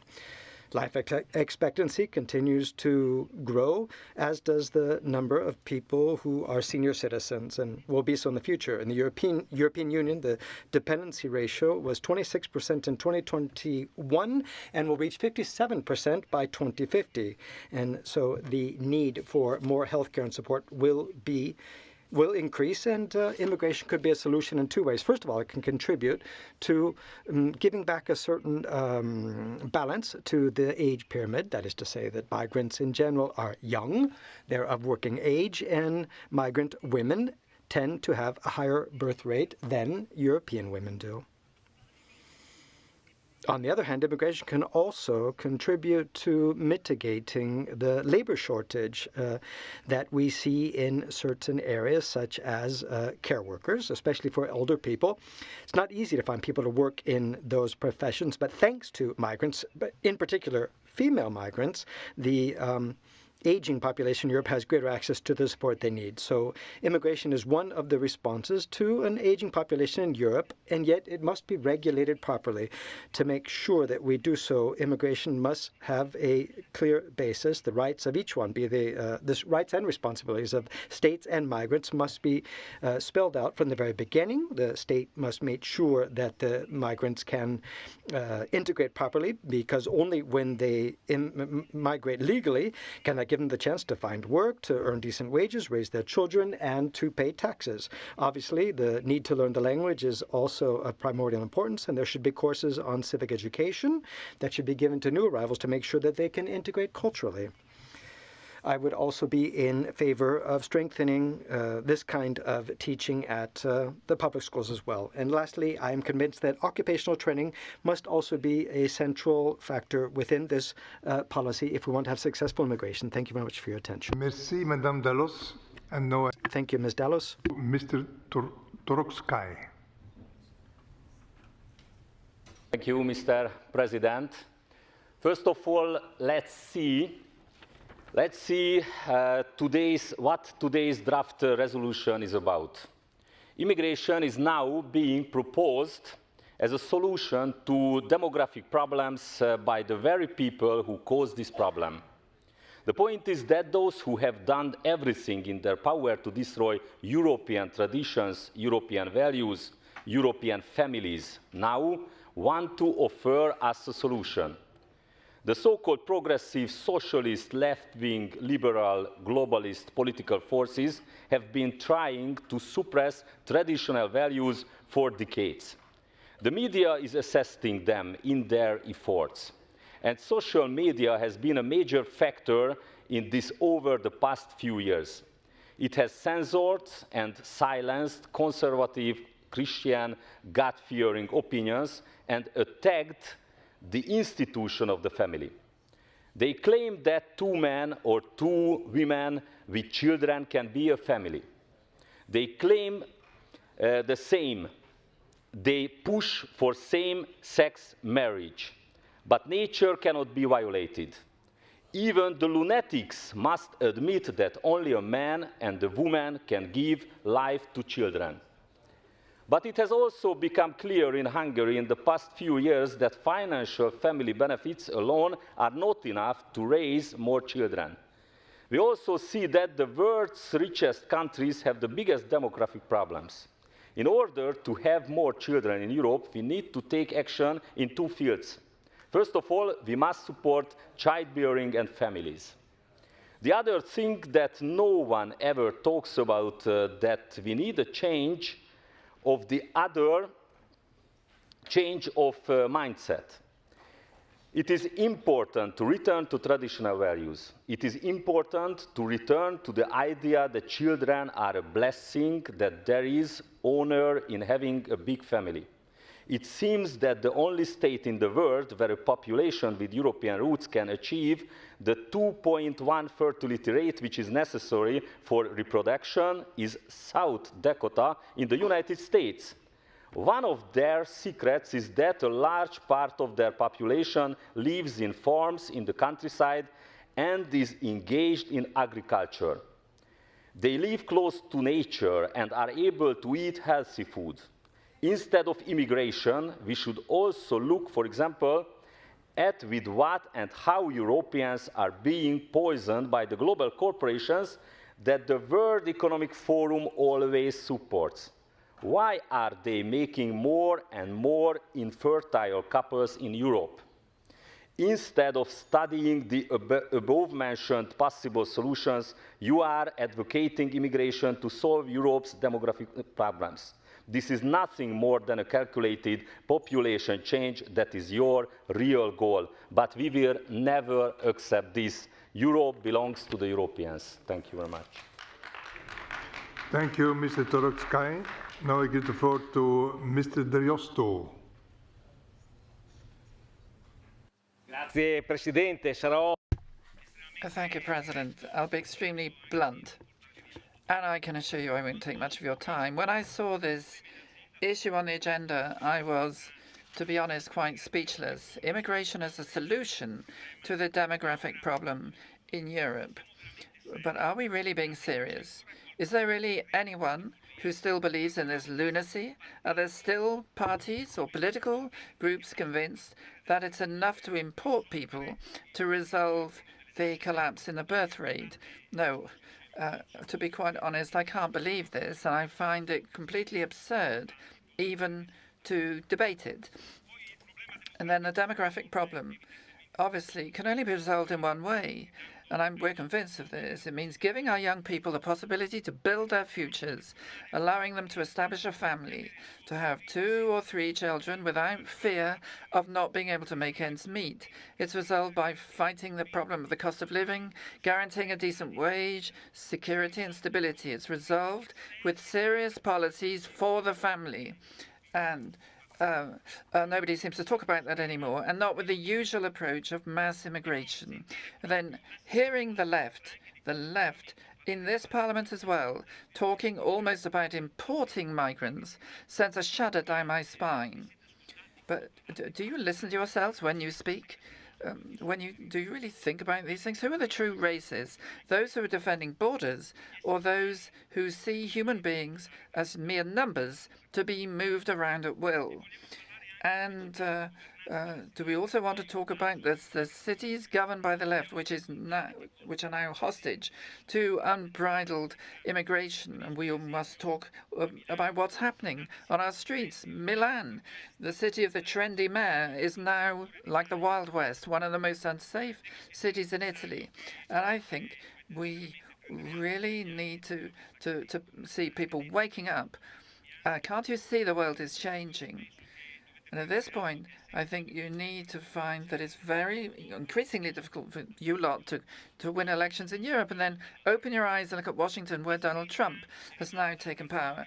The left is still wedded to an outdated, failed ideology, which history is already casting aside. But in the meantime, it's trying to bring down with it honest citizens in our cities. You will not succeed. We're here, and we shall defend our people, our territory, and our citizens and firms. The globalist agenda is dead, and the earlier you realize it, the better it will be for you too. Perhaps you will at least become slightly reconnected with reality as a result. Thank you. Thank you, Mr. Driosto. Maintenant, je donne la parole à Madame. And now I give the floor to Ms. Pierre Carrard. Thank you very much, Chairperson, colleagues. I would like to thank our colleague Kate Osamor for. I would like to mention as well, who was a mother of 3 children and contributing as well to the birth rate in Europe, and who that might see as well the rise of the far right or not. So first of all, I would like to begin by thanking our colleague who spared no effort for this report. This report that shows us how quickly the population is aging in Europe. We've also been given some possible solutions, which is what we'd like to also hear from the far right as well. Solutions to try to deal with these deep-going repercussions that this has on people, public services, and companies. These impacts, for example, that we have on the social protection system, the health system, labor market, public finances, and pension rights. If we just keep in mind one figure from this report, it would be the fact that we have the dependence rate is going to double soon, going from 26% in 2001 to 57% by 2050. 2050. So we need to support elderly persons so that they can live as well as possible in independence and with good health by taking into account the need for adaptations in healthcare, city planning, housing, and transportation. My country, Switzerland, there are some 185,000 people that work in care work and support. And even if the working conditions and for salaries are attractive for European citizens, still immigration is not enough to actually fulfill fulfill all of our needs. By 2029, Swiss will need 15,900 more nurses, without counting the 27,500 nursing professionals who will be retiring in the next few years. Other measures will, of course, be necessary if we want to make up for this lack of healthcare professionals, especially by improving their working conditions. However, immigration is a true opportunity to, when faced with the lack of qualified healthcare workers, especially in the area of healthcare. And we are seeing that people can carry out a job that is of service to the community and allows them to integrate into the society as well. I'd like to assure those people that in this hemicycle are afraid of immigration and who are making incomprehensible assertions about the foreign people in their countries, accusing them of all possible evils, that my country, Switzerland, is the second country with the greatest number of foreigners in the European Union, as at least among its working population, just after Luxembourg. Almost 1/3 of workers in Swiss are foreigners, and no, the foreigners are not taking jobs away from the natives.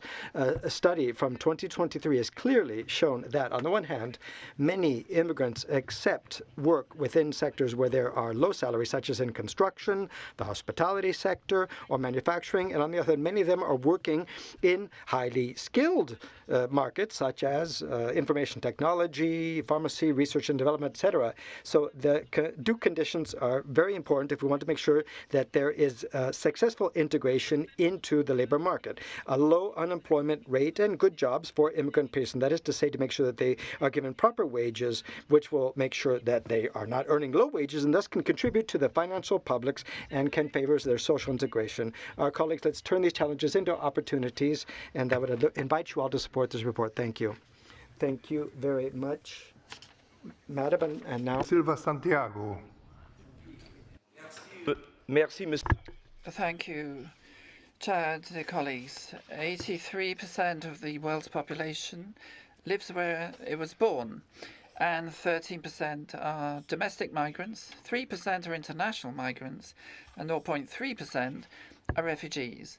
People do not migrate to free their countries of demographic pressures or to compensate for a drop in their birth rate. Most people migrate for work opportunities, to pursue their studies, to join their families, or in a minority of cases, to escape violence and oppression.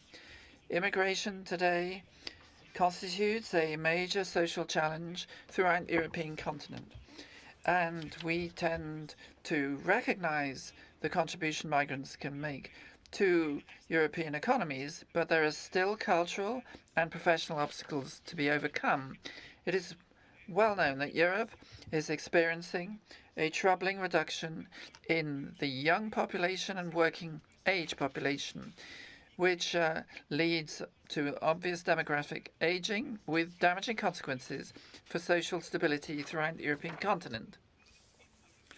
Europe can and must rise to this challenge as an opportunity for combating demographic aging and at the same time promoting the repopulation of certain regions of Europe where that phenomenon is most marked.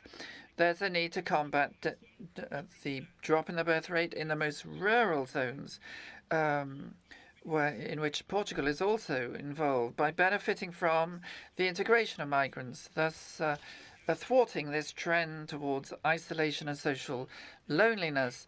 It is urgent to resolve the current and future shortage of manpower in the most diverse sectors of society, especially in the agricultural and forestry sector, healthcare providers, the building industry and transport. Multicultural impact, if it's integrated in a humanist manner, could be a huge source of sustainable development and a guarantee for the survival of rural communities. Various models and strategies for integration of migrants in this report are an example of the success that can be achieved in terms of quality of life of the elderly, thanks to the vitality they impart to the communities, intergenerational experience, repopulation, sustainability of healthcare systems and social assistance systems, as well as for the economy through the labour force.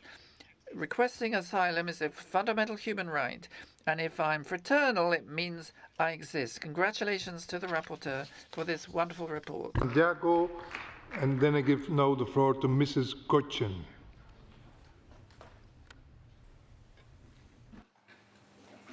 Monsieur le Président, chers collègues, Jack, dear colleagues, I wish to thank the rapporteur for this very important piece of work, and above all, I think it's essential for immigrants to be viewed by Europe not as a burden, but as an opportunity. In this period during which the concept of security is gaining ground on human rights, and during which the concept of power is prevailing over equality, it's important for us all to have a new viewpoint. Some questions which states consider as problems may be a solution to existing problems. Indeed, immigrants do not leave their countries by choice in order to create political crises. People are compelled to flee because of violations of human rights, dire living conditions, or political pressures. Soon, we will be witnessing an intensification of migration as a result of the climate crisis. At the same time, immigrants do not settle in countries on the periphery because they wish to stay outside the borders of the European Union. They don't enter because they're not authorized to cross the EU's borders. And Europe, in particular the member states of the European Union, must shoulder greater responsibility in this regard. The member states of the EU must share this responsibility in a balanced fashion. Viewing immigrants as a threat, only providing financial assistance to border countries without monitoring the human rights situation or the social conditions in those countries, and only focusing on preventing the immigrants entering the EU borders cannot be the behavior of Europe in which the concept of human rights was institutionalized. Immigrants from Syria, Ukraine, and other countries could genuinely offer a solution to Europe's demographic aging and constitute a major opportunity for the sustainability of social security systems. However, this major opportunity should not be squandered by considering immigrants merely as cheap labor. Once again, I wish to thank the rapporteur for this painstaking piece of work. Thank you. And now I give the floor to Mrs. Busic.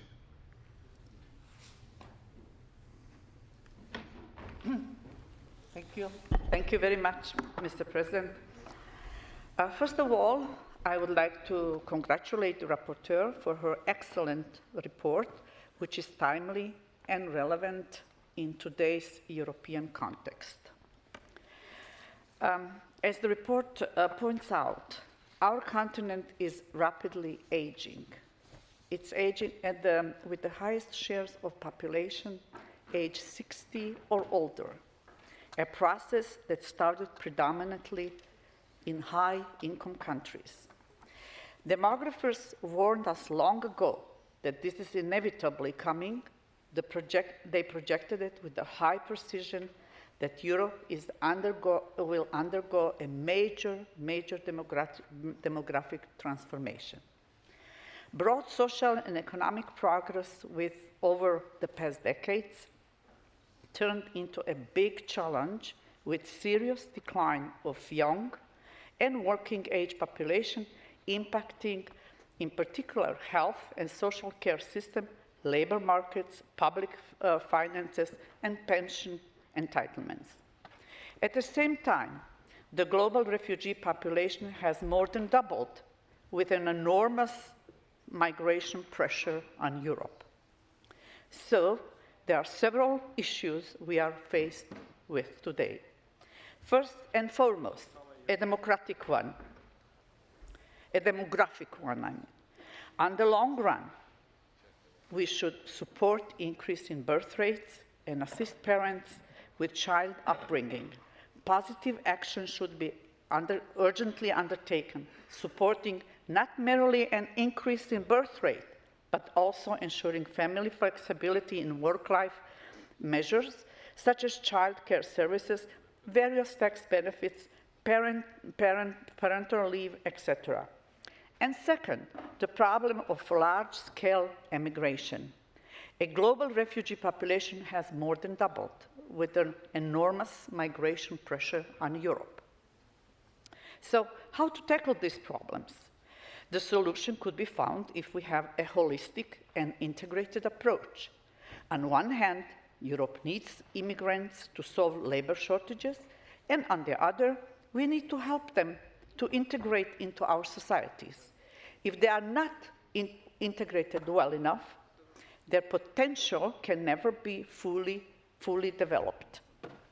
In 2023, European Union, and therefore I wanted to mention this especially, has launched a set of democratic policy tools to manage demographic challenges. Under the title European Demographic Toolbox, let us hope that something good and helpful will come out of this box to solve this burning problem for us. Thank you. Thank you, Ms. Busic. Now I give the floor to Sir Lech. Congratulations. Mr. President, is it working?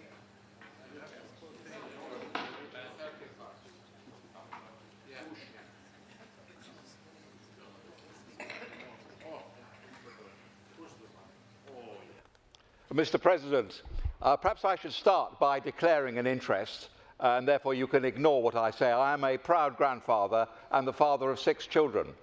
And my personal view is that we cannot solve the demographic crisis in Europe by importing people from all over the world against the will of our own people. The best way is to encourage our own people to have children, to create the housing for them. At the same time, so many of our own people are on benefit. It's said by Paul Gavin introducing this debate that we need to import people from all over the world to look after our old people. No, we should be encouraging our own people to come off benefits and look after our old people, and we should be encouraging our young people to have families. Indeed, every single opinion poll in Europe proves that that is the overwhelming desire of women in Europe to actually have children, a minimum of 2 children and perhaps even more. We should be blunt, Mr. President. Immigration is not the answer to our problems. It's not any of the answers. Democracy is fundamental to the Council of Europe. It's one of our key values. Mass migration has been consistently rejected by voters again and again. Every survey of public opinion in Europe shows that voters are exasperated with their governments on this. Some, like the Social Democrats in Denmark, have managed to make progress and turn the tide against mass migration. I fear in other countries, particularly my own, we have not. That is a model in Denmark we should be examining and adapting for all of our own countries. There is too much obfuscation about the very important difference between a refugee who flees for his or her life and an economic migrant who is taking risk in order to secure a better future than at home. The draft resolution, for example, cites Germany taking refugees from Syria and Ukraine. The frequency with which economic migrants are turned into refugees needs to be called out and condemned. This is a particular problem for us in Britain. We have economic migrants who enter the country illegally, usually having passed through half a dozen safe, stable, peaceful and democratic Council of Europe member states to get to Great Britain. Refugees flee to where they can be safe. There remains a proud humanitarian tradition amongst our peoples, which we should protect and foster. And this was evident when we worked so hard to help the people of Ukraine. But because the left constantly confuses refugees with economic migrants, they are losing the support of the people of Europe, and we should call them out. Thank you, Sir Lech. Then I go to Mr. Salbara. You have the floor. Thank you, and good evening, esteemed colleagues, and thank you to the rapporteur, Osamar, for her report in today's debate. I find myself sort of scratching my head as I listen to many of the comments this evening. I come from a city of 350,000 people where 113 languages are spoken within that city. I come from a country where I am the son of Italian immigrants who immigrated to Canada, and many of the folks here in Canada, we have diaspora communities from probably every country that is here, from fleeing Hungarian refugees in, I think, in the 1950s and 60s to economic immigrants from Portugal, France, Italy, Croatia. Every country is represented in our country. We are a beacon of hope, and we are a multicultural society that have done things quite well. I'm sort of aghast when I hear some views on immigration that are much where our country, Canada, has welcomed European immigrants for centuries and for decades that have come there, and there's not a week that goes by where I meet a new European newcomer, very educated doctors from France or Italy or Portugal that continue to come, young people that come for economic opportunity to Canada, and we will continue to welcome them. Whether they've come in the 1970s as Vietnamese boat people, whether they've come as Syrian refugees, or most recently fleeing the war in Ukraine, Canada will remain that. But immigration must be done correctly. Immigration must be done right. We know that. We need to have the social infrastructure in place, the housing in place, the social services in place. But we will always be a country that welcomes those, yes, economic immigrants to our express entry system. We need those nurses. We need the Filipino community in Canada, the Vietnamese community in Canada, the Italian Canadian community in Canada are pillars of our society. And I'm so proud to be that. Yes, to the rapporteur, this year Canada, we introduced our immigration levels. We did reduce them. We reduced them to ensure that we have the proper housing in place, the proper infrastructure in place to accept them. We do that, but we need workers. Our birth rate is about 1.26. I know some of the European countries are approaching 1. I think they should actually look at why it's 1. Why are young people leaving? Why do young people want to move to the United States or Canada for greater economic opportunities sometimes? Because it does happen, we see it. I see it all the time in where I come from. So it's very interesting to hear some of the rhetoric tonight. Immigrants make our society stronger. We believe in a multicultural social fabric in Canada. We will continue to do so. I think it definitely does have to be a controlled system. We are lucky we live an ocean away in many ways. At the same time, for decades and generations, we have welcomed newcomers from around the world, including from the continent of Europe. Thank you very much.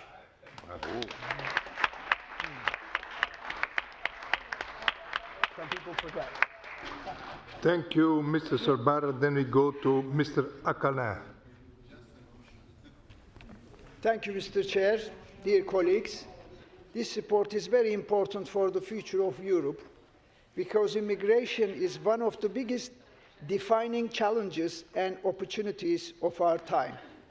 Europe is at a crossroads. On one hand, the population is aging rapidly, which is leading to labor shortages, increased pressure on healthcare, and slower economic growth.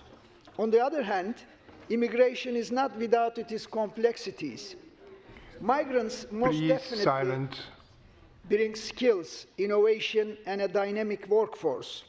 They fill essential roles in healthcare, construction, agriculture, and technology, roles that are increasingly difficult to staff due to Europe's aging population. Immigrants can enrich societies culturally and socially, in turn fostering cultural exchange and mutual understanding. However, we must also confront the challenges integrating migrants into our societies require resources, planning, and a commitment to fairness. Education, housing, healthcare, and language acquisition programs are essential, and failure to do so can lead to social tensions and polarization. Undoubtedly, immigration is a shared responsibility. Europe cannot succeed if some countries bear a disproportionate share of the burden while others turn away. To provide a concrete example, let us look at the situation in Turkey. Turkey hosts one of the largest immigrants and refugee population in the world due to its geographic location. It is a home to approximately 4 million Syrian refugees, making it the largest host country for Syrian displaced by the conflict. Many of these refugees live in urban centers in big cities, with only a small fraction in refugee camps. Turkey also accommodates refugees and asylum seekers from Afghanistan, Iraq, Iran, Somalia, and other countries, with the total refugee and asylum seeker population exceeding 5 million. In addition to refugees, Turkey attracts economic migrants from Asia and Africa who work in sectors like construction, agriculture, and domestic services. From a broader perspective, immigration offers similar benefits to other countries facing aging population. The inflow of young working-age migrants can mitigate the decline in labor force. Migration also tends to bring higher fertility rates, which can counterbalance the challenges posed by an aging native population, but can, on the other hand, create significant shifts in demographics in the specific areas, such as the south of Turkey.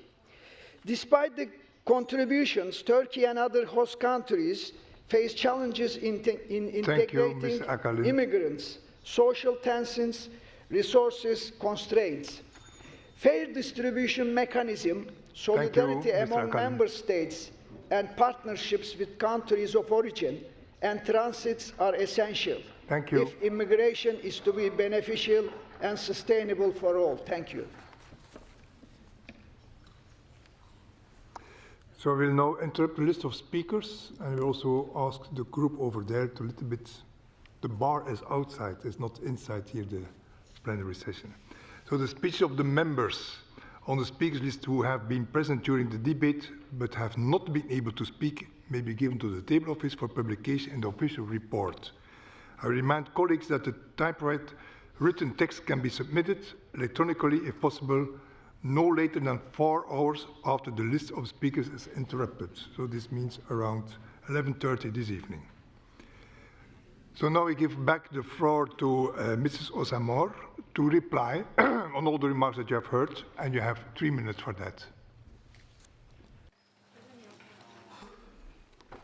Thank you, Mr. President. And I'd like to thank everyone that contributed today in this debate. It goes without saying that Europe stands at a critical juncture. We face the challenges of an ageing population, and yet there is a powerful solution before us: immigration. However, migrants are more than just filling gaps in the workforce. They are building a stronger, more compassionate Europe. These migrants are not strangers. They are fellow human beings with dreams, families, and aspirations. They shape the future of our continent in ways that too often go underappreciated. But we must do more than welcome them. We must invest in their full integration. This means creating pathways for them to thrive, not just survive. We must offer them the opportunity to build lives of dignity, and in doing so, we build a future where compassion, solidarity, and mutual respect are the core of our European identity. Together, we can create a Europe where no one is left behind, not the elderly who rely on care, not the migrant workers who provide that care, and not the communities we are striving to build. This is a Europe I believe in, a Europe where everyone plays a part and everyone matters. Once again, thank you for your support in shaping this future, one where we embrace the strength of diversity and build a united, compassionate society for all. Thank you. Thank you, Ms. Osamor. And I don't know, does the chairperson of the committee, Mr. Koncharenko, wish to speak? Yes, okay, you have the floor. You have 3 minutes. Thank you. Thank you, sir. Dear colleagues, we, as the Committee on Migration, Refugees and Displaced Persons, adopted the report and draft resolution on immigration, one of the answers to Europe's demographic aging. The committee held several opportunities to hear from experts in the field and exchange views on this issue during the preparation of this report. Let us ask ourselves, what is exactly demographic aging? On one hand, that is good news. Today, people live longer than previous generations did, provided there is peace and good quality environment and care systems. On the other hand, older we get, the higher the certainty that assistance will be needed at some point of our lives. This creates dependency on public services with specific needs, which are not easily met. To meet those needs of elderly people, we need to think ahead and prepare the support systems that will allow people to live in dignity as long as possible. Given that the children of those who are between 80 and 90 years old may be retiring themselves after 63, 65. Many European countries may find themselves in a situation where they will have only one generation of persons working, paying to support social security systems of two generations of retirees. Moreover, given the birth rates were lower than in past for quite some time now, the number of working age population in Europe has decreased significantly. Immigration can provide some answers, as the report showed. This requires at the same time the measures be taken now to improve integration process. The effort to support refugees and migrants integration now will pay tenfold in future, when the European societies will start feeling the pressure of demographic aging and elderly persons' dependency associated with that.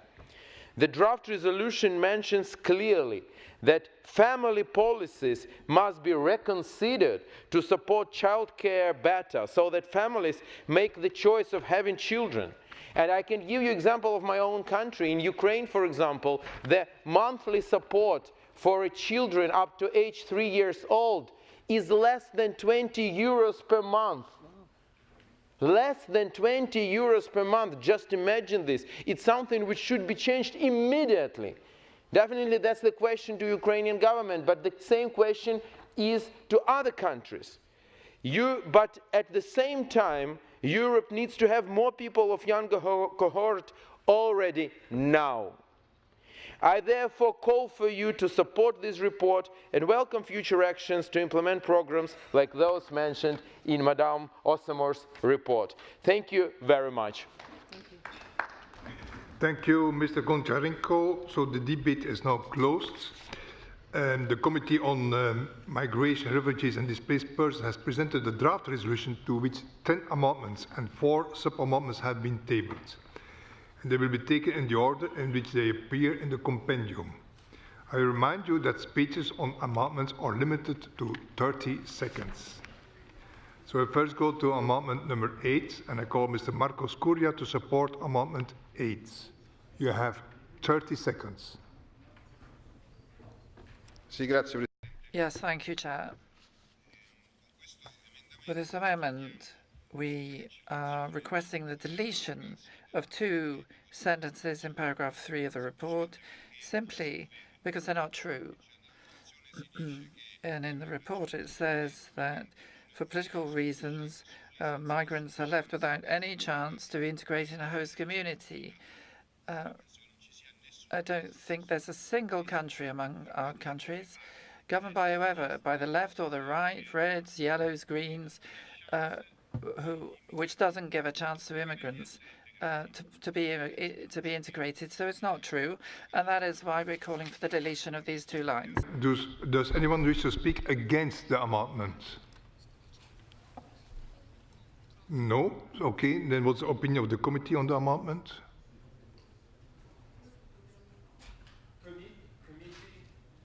Committee, dear Chairman, committee rejected this amendment with a simple majority. Okay, so now we put the amendment to the vote. The vote is open.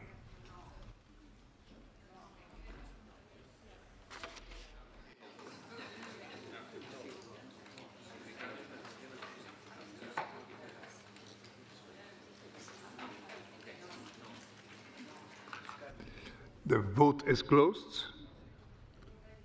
I call for the result to be displayed. 19 are in favor, 55 against, so the amendment is rejected. For amendment 2, I go to Mr. Marcos Curia again. You have 30 seconds. Microphone, please. Yes, this amendment, which also is related to other amendments, it says, without changing a sentence in the actual report, but there need to be some additional aspects included: the promotion of the family, the birth rate, and we also talk about other aspects which will help to combat the demographic aging. And I think other groups, as well as our own, can see the sense of this. We don't want to change anything in the paragraph, but add things, and I don't think we're wrong in doing so. I wish to speak against the amendment. Mrs. Osamar. As the rapporteur, I am against this amendment because it is not necessary to add anything more to the resolution as it stands. Okay, thank you. What's the opinion of the committee on the amendment? Committee rejected this amendment with a simple majority. Thank you. So I shall now put the amendment to the vote. The vote is open.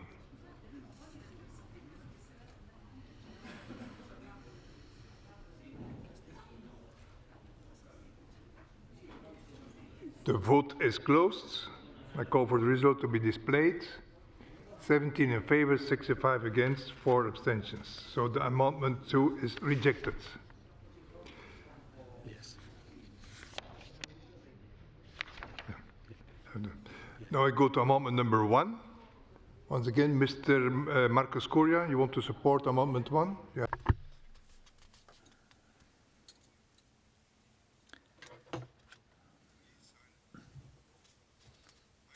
Microphone, please. Well, this is an amendment which calls for looking at the young population as to why it's declining and the need for investment to help to see an increase in young people's numbers and give them an opportunity to expand. Thank you. Speak against the amendment? Okay, thank you. Ms. Osamor. Thank you, Mr. President. As the rapporteur, I vote against this. I'm not in favour of this. I don't think it's necessary. It's not relevant to the main body of the report. Thank you. And what's the opinion of the committee on the amendment? La Commission est contre avec la majorité. We're against with a simple majority. So I will now put the amendment to the vote. The vote is open.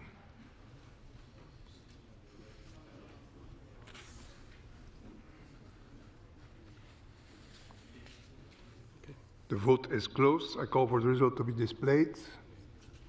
20 in favor, 65 against, 3 abstentions, so the amendment 1 is rejected. Now we come to amendment number 3 with sub-amendments. 2 sub-amendments to amend amendment 3 have been tabled. So I call Mr. Marcus Correa to support amendment 3. You have 30 seconds.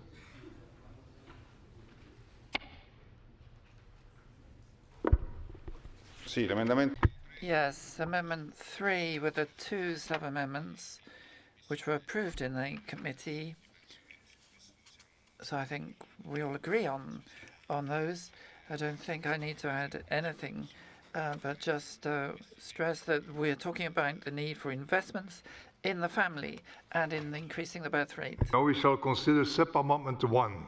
So I call Lord Don Tuik on behalf of the committee to support sub-amendment 1. Micro, please. Micro. Oh, sorry. On behalf of Lord Tuig, I can say that this amendment was agreed by the committee unanimously. The sub-amendment 1 merely reduces the text in amendment 3 by 5 words by removing the words mostly on relatives and children, and it was on the basis that there was no substantive evidence that this was actually factual in terms of numbers. So on that basis, the committee withdrew those words. Thank you. Does anyone else wish to speak against this sub-amendment 1? No. Does Mr. Marcus Correa want to provide his opinion? Okay for you. So I learned that the committee unanimously accepted this sub-amendment. Thank you. And then we shall now put the sub-amendment number 1 to the vote. The vote is open for sub-amendment number 1.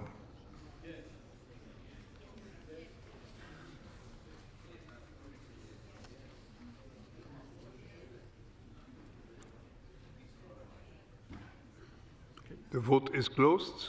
I call for the result to be displayed. 80 in favor, 5 against, 2 abstentions. So the sub-amendment number 1 is agreed. And now we shall consider sub-amendment number 2. I call Lord Don Tuick once again on behalf of the committees to support the sub-amendment number 2. Very, very straightforwardly just removes the words actually mostly, because again there is no substantial evidence that that is the case, and replaces them with the words very often. Factual change. Thank you. Does anyone else wish to speak against this sub-amendment 2? No. Does Mr. Marco Scoria want to provide his opinion? It's okay. So indeed the committee unanimously accepted this sub-amendment. I shall now put sub-amendment number 2 to the vote. The vote is open.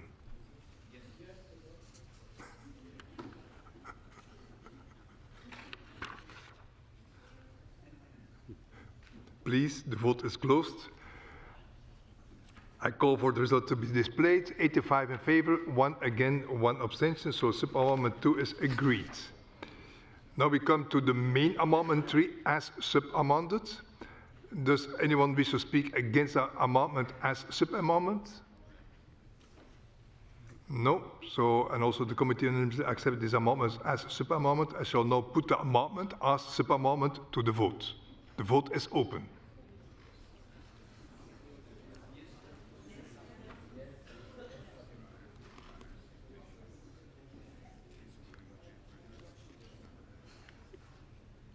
Okay, so the vote is closed. I call for the result to be displayed.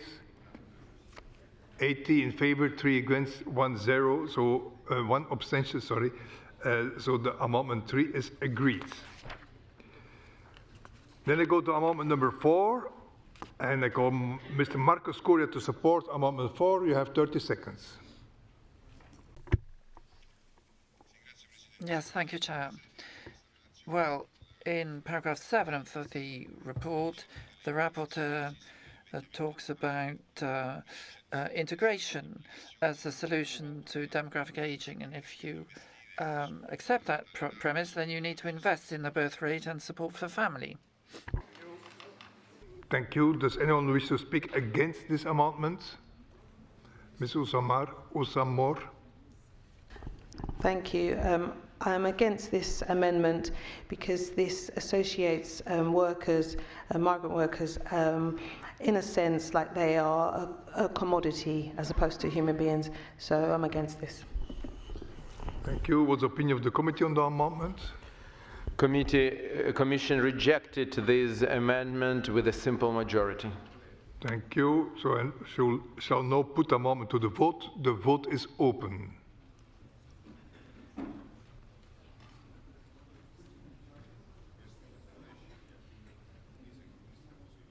The vote is closed. I call for the result to be displayed. 26 in favor, 55 against, 3 abstentions. So the amendment 4 is rejected. Now we come to amendment number 10. Just as an information, if this amendment should be adopted, amendments 5 and 9 fall. I call Ms. Anna Zaborska to support amendment 10. You have 30 seconds. Is Ms. Anna Zaborska in the room? No. Does anyone else wish to support this amendment? You have the floor. Yes, you have the floor. Thank you, Chair. Well, this amendment is intended to replace paragraph 7, because where you talk about the support that should be given to families, people who want to have more children, and all the surveys show that young people want 2 or 3 children, so it's an overwhelming majority, but they face serious problems. So this is focusing on those problems, because in the original paragraph it talks about the family, but in the context of immigration, which has already been discussed elsewhere. Wish to speak against this amendment? Ms. Osamar. Thank you.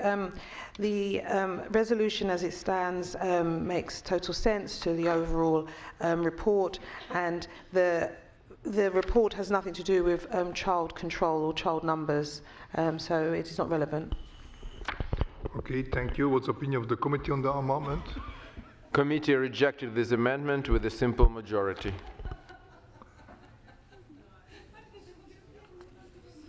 Thank you. I shall now put the amendment to the vote. The vote is open.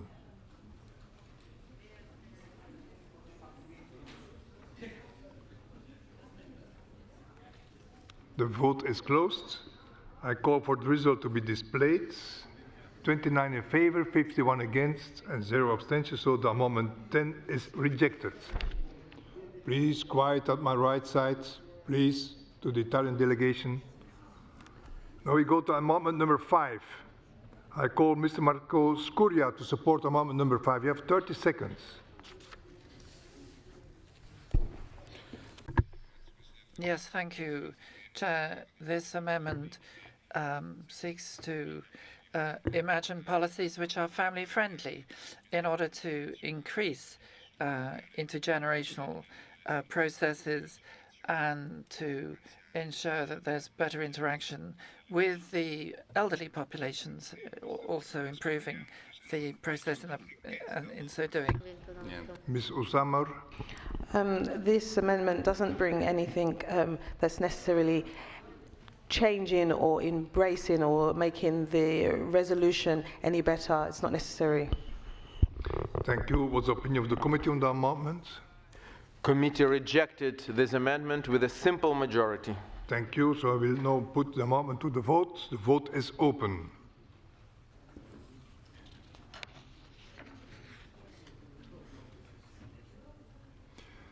The vote is closed. I call for the result to be displayed.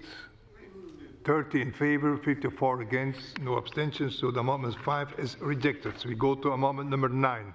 Once again, Mr. Marco Scuria, you have 30 seconds. Thank you, Chair. Well, as the rapporteur has rightly talked about the need to have a communication strategy on opportunities for immigrants to be better integrated, this amendment also wants the member states to develop effective communication strategies in support of childbirth in order to promote an increase in the birth rate and increase the European population. Against the amendment, Ms. Osamor. Thank you. Most countries do have a policy when it comes to reproductive rights, and they promote that. So it's not something which needs to be included. It already exists. What's the opinion of the committee on the amendment? Committee rejected this amendment with a simple majority. Thank you. I shall now put the amendment to the vote. The vote is open.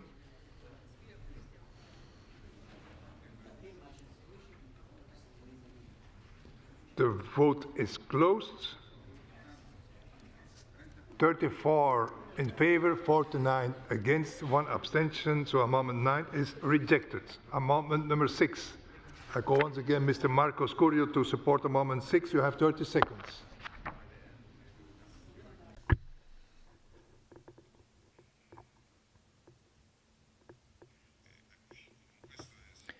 Well, this is simply a change of word to change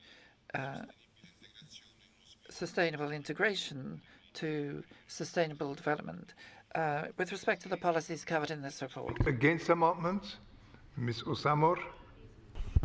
Sustainable development is to do with the environment, and what I've put as in sustainable integration is the correct term. Thank you, Ms. Osamor. What's the opinion of the committee on the amendment? Committee rejected this amendment with a simple majority. So I will now put the amendment to the vote. The vote is open.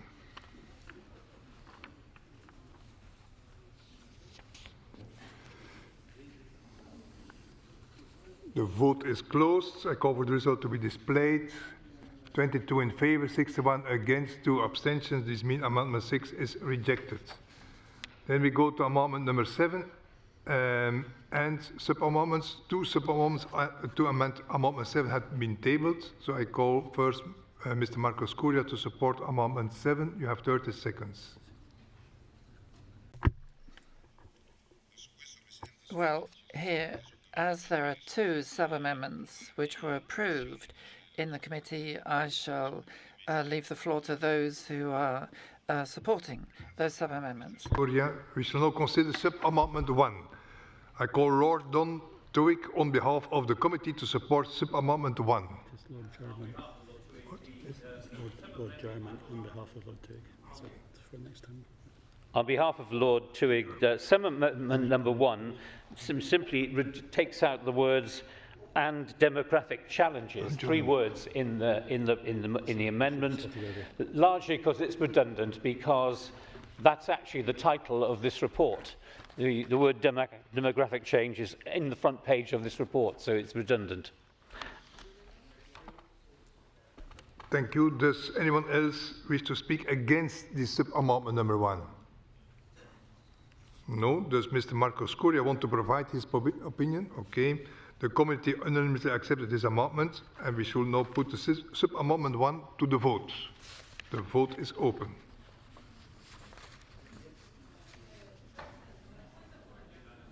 Yes?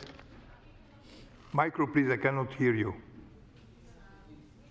Maybe I misheard. The opinion of the committee wasn't announced. No, I've said it. It was unanimously.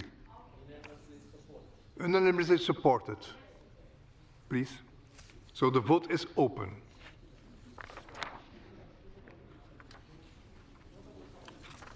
The vote is closed. I call for the result to be displayed. 80 in favor, 4 against, and 2 abstentions. So this means sub-amendment 1 is agreed, and we go now to sub-amendment number 2, and I call Lord German on behalf of the committee to support sub-amendment 2. Sub-amendment number 2 just removes 2 words, the words "such as," and inserts a comma, so that all of the categories concerned, communities, families, and family networks, all have equal priority in the amendment. It was supported unanimously by the committee. Thank you. Does anyone else wish to speak against this sub-amendment number 2? No.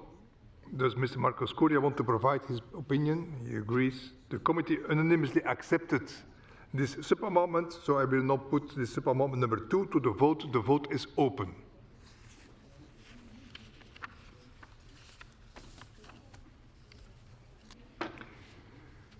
The vote is closed. I call for the result to be displayed. 83 in favor, 2 against, 1 abstention. So sub-amendment 2 is agreed. So now we come to the main amendment 7 as sub-amended. Does anyone wish to speak against the amendment as sub-amendment? No. So the committee also unanimously accepted this amendment as sub-amendment. I shall now put the amendment as sub-amendment to the vote. The vote is open.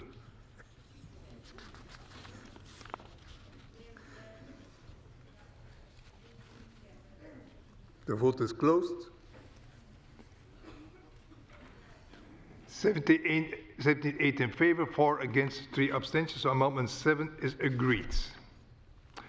So we will now proceed to vote on the draft resolution contained in document 16072 as amended. A simple majority is required. The vote is open.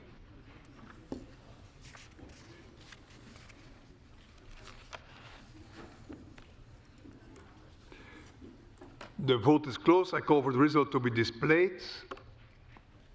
70 in favor, 17 against, no abstention. So this means the draft resolution and document 16072 is adopted. So the Assembly will hold its next public sitting tomorrow at 10 a.m. with agenda approved on Monday. The sitting is adjourned. I wish you all a very wonderful evening and a good night. Thank you very much. Oh no. Sorry, I was.